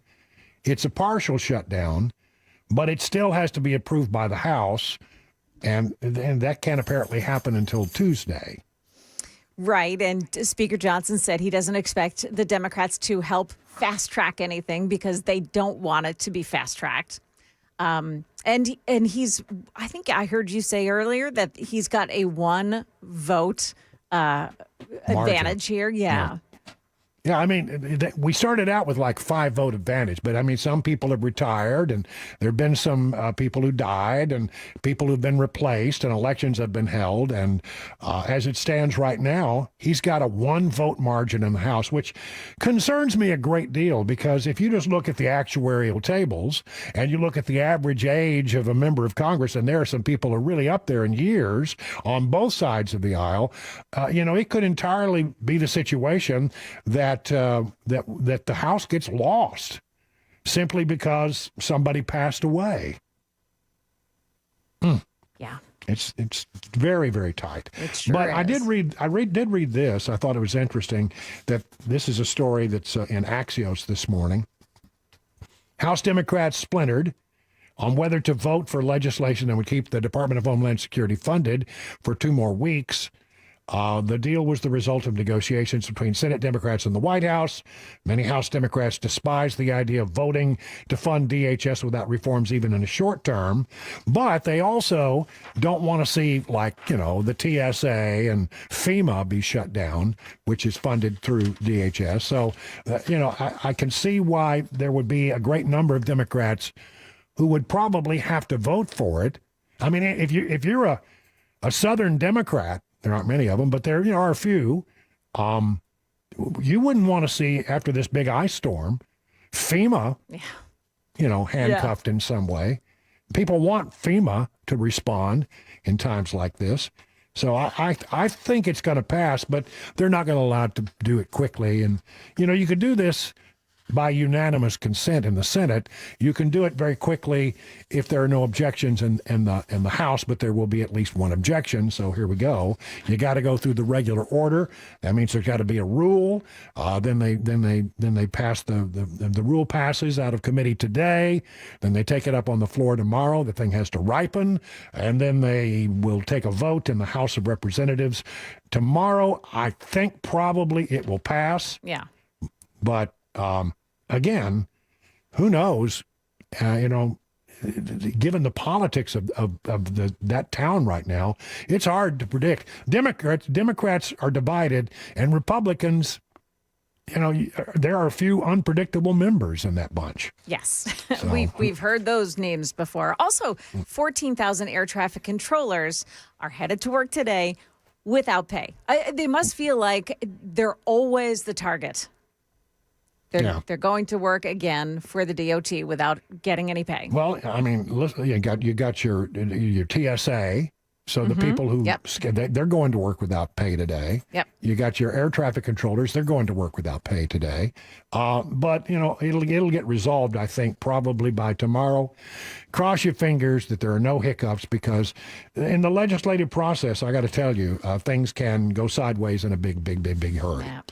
And then I found this story that I wanted to talk to you about it, Joan, because we both lived in an area where Northern Virginia was just across the river from D.C. Yeah. And Virginia is going through some weird stuff right now. Oh, my goodness. You got a new Democrat governor in that state, and I think the Democrats control the House. I believe that's true. And maybe even the Senate. I'm not sure. I'll have to double check. But one thing that is happening is that they are trying to push through a very radical agenda. Yes. Dramatically radical. I mean, they're trying to push through everything that they can push through while they have control. And they're turning Virginia, which, Northern Virginia is pretty liberal, but downstate it's more red and purple. But they're trying to do away with the things that a lot of people in Virginia would be very upset by, simply because they have the power and the votes to do it. Yeah. Here's one. Virginia Democrats are advancing legislation to grant an environmental department permission to use unmanned aircraft systems without a warrant for the implementation and enforcement of green regulations.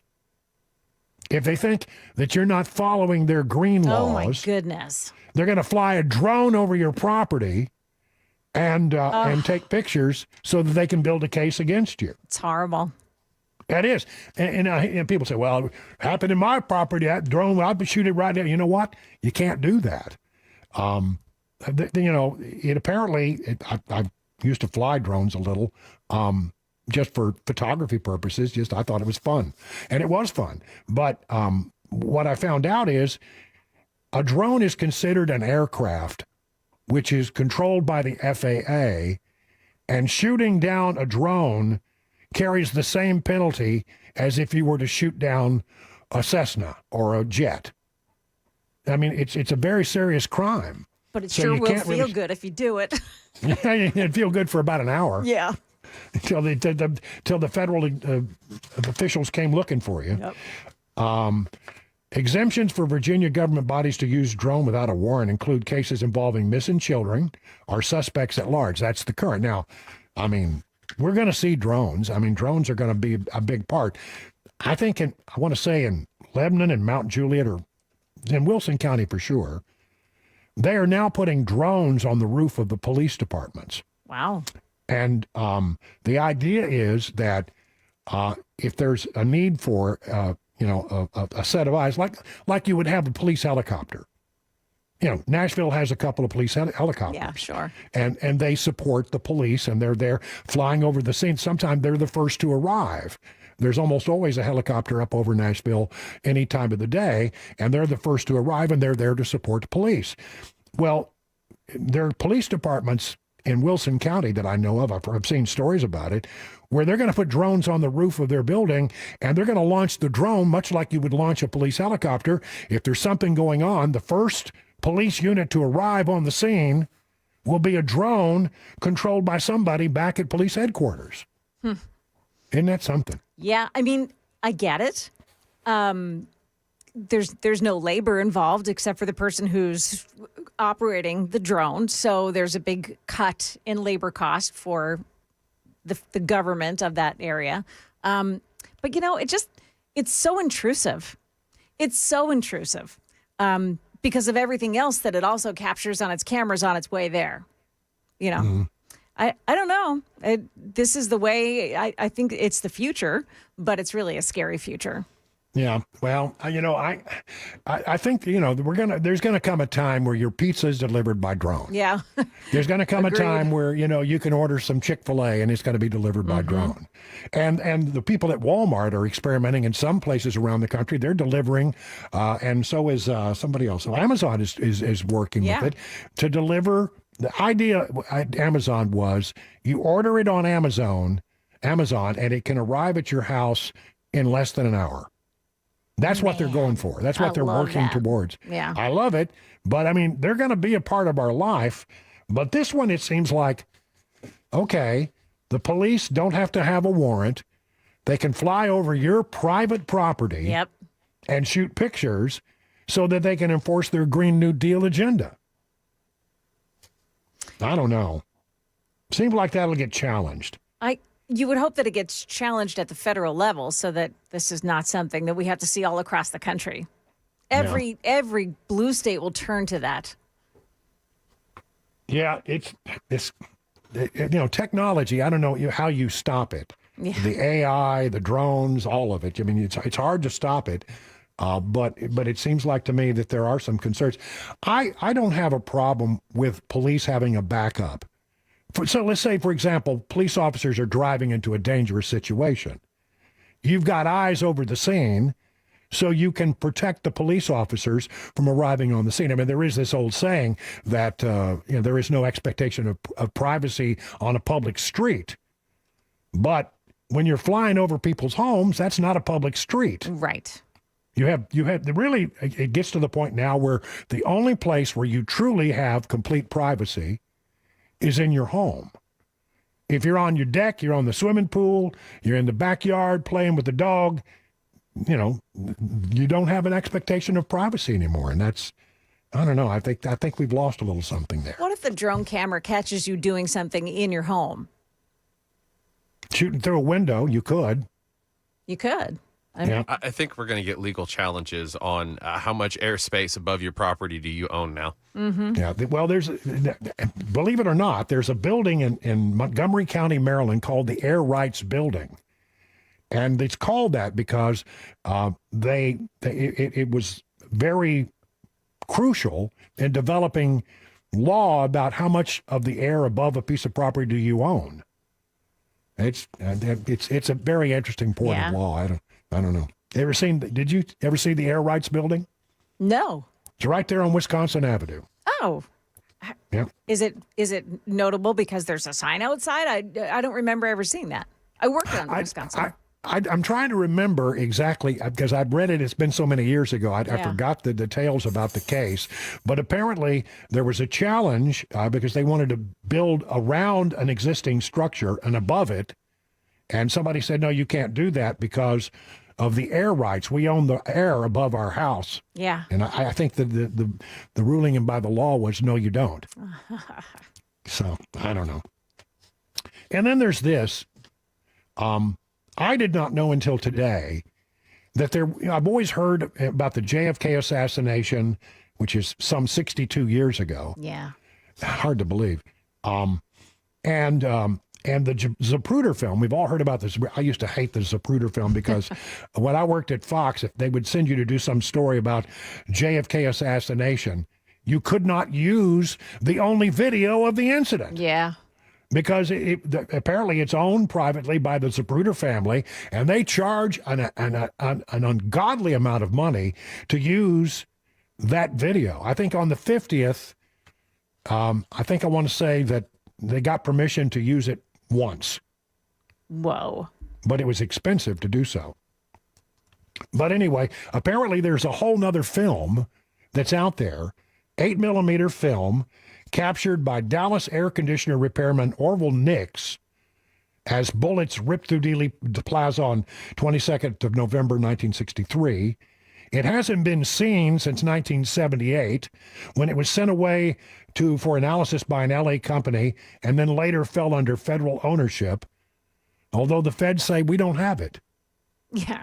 Yeah. Something strange about that. Sure. And what's interesting about this is it's instead of looking at from the Zapruder angle, this particular film shoots the Kennedy assassination from a vantage point that looks toward the grassy knoll that everybody talks about. Oh, I see that now. Yeah. Mm-hmm. Now a federal judge has ruled that the battle for the film can go forward and the footage may eventually see the light of day. Unlike, as it says here, unlike the famous Zapruder film showing the moment President Kennedy was shot in the head, Nix's camera was pointed toward the infamous grassy knoll, the exact spot where many witnesses thought shots originated. Conspiracy theorists have long believed the second gunman was hiding behind a fence on the knoll. The Nix film captured First Lady Jackie Kennedy climbing out on the back of the presidential limo immediately after her husband was shot. And it has a view of the fence. 12 years ago, when it was the 50th anniversary, all the kids at school were studying the Kennedy assassination and talking about it. It was very much a topic in class, in history class, and et cetera. And my daughter, we went to Dallas on a little vacation, and she said, can I go to Dealey Plaza? I want to see Dealey Plaza. The strangest request I never imagined in a million years she'd cared anything about it, but she had gotten so interested in talking about it in class she wanted to see it and walk it. And that's the first time I've ever done it. I walked Dealey Plaza with her, and I got to tell you, I don't believe the magic bullet theory that was put forth by a man who later became a U.S. Senator from Pennsylvania, Arlen Specter, whom I spoke to often. When I was in Philadelphia, he was totally convinced that he's right. Oh, he believed it. Oh, I know. He thought everybody else was crazy for questioning him. But I mean, the path that bullet had to take defies physics as far as I can tell. Yeah. And then just for me, the thing that sort of surprised me was, when you go back and really study it, is how fast the shots occurred. Yeah. Here's a guy who was at best a moderately okay shot. And he fired off two shots that were so fast, so close together, that it's hard to believe it came from the same rifle. But I don't know. Did you take a tour while you were there? We took one of those. Did the book depository tour? Yeah. Yeah. So, and those people that run those tours, they all have their own theories. So you sure do hear a lot of theories while you're there. I found out that there was a guy, when I went to that book depository museum, that there was a guy that I knew who was actually a reporter on the scene. Oh, wow. Yeah. I never got the chance to ask him about it, but I knew the guy. I thought, wow, small world. Yeah. At 55 minutes past the hour of 8 o'clock, time for a break. And coming up, we are where we are with the power restoration here in Nashville. Also, why President Trump is threatening to sue the host of the Grammy Awards. Those stories at 9 on Super Talk 99.7 WTN.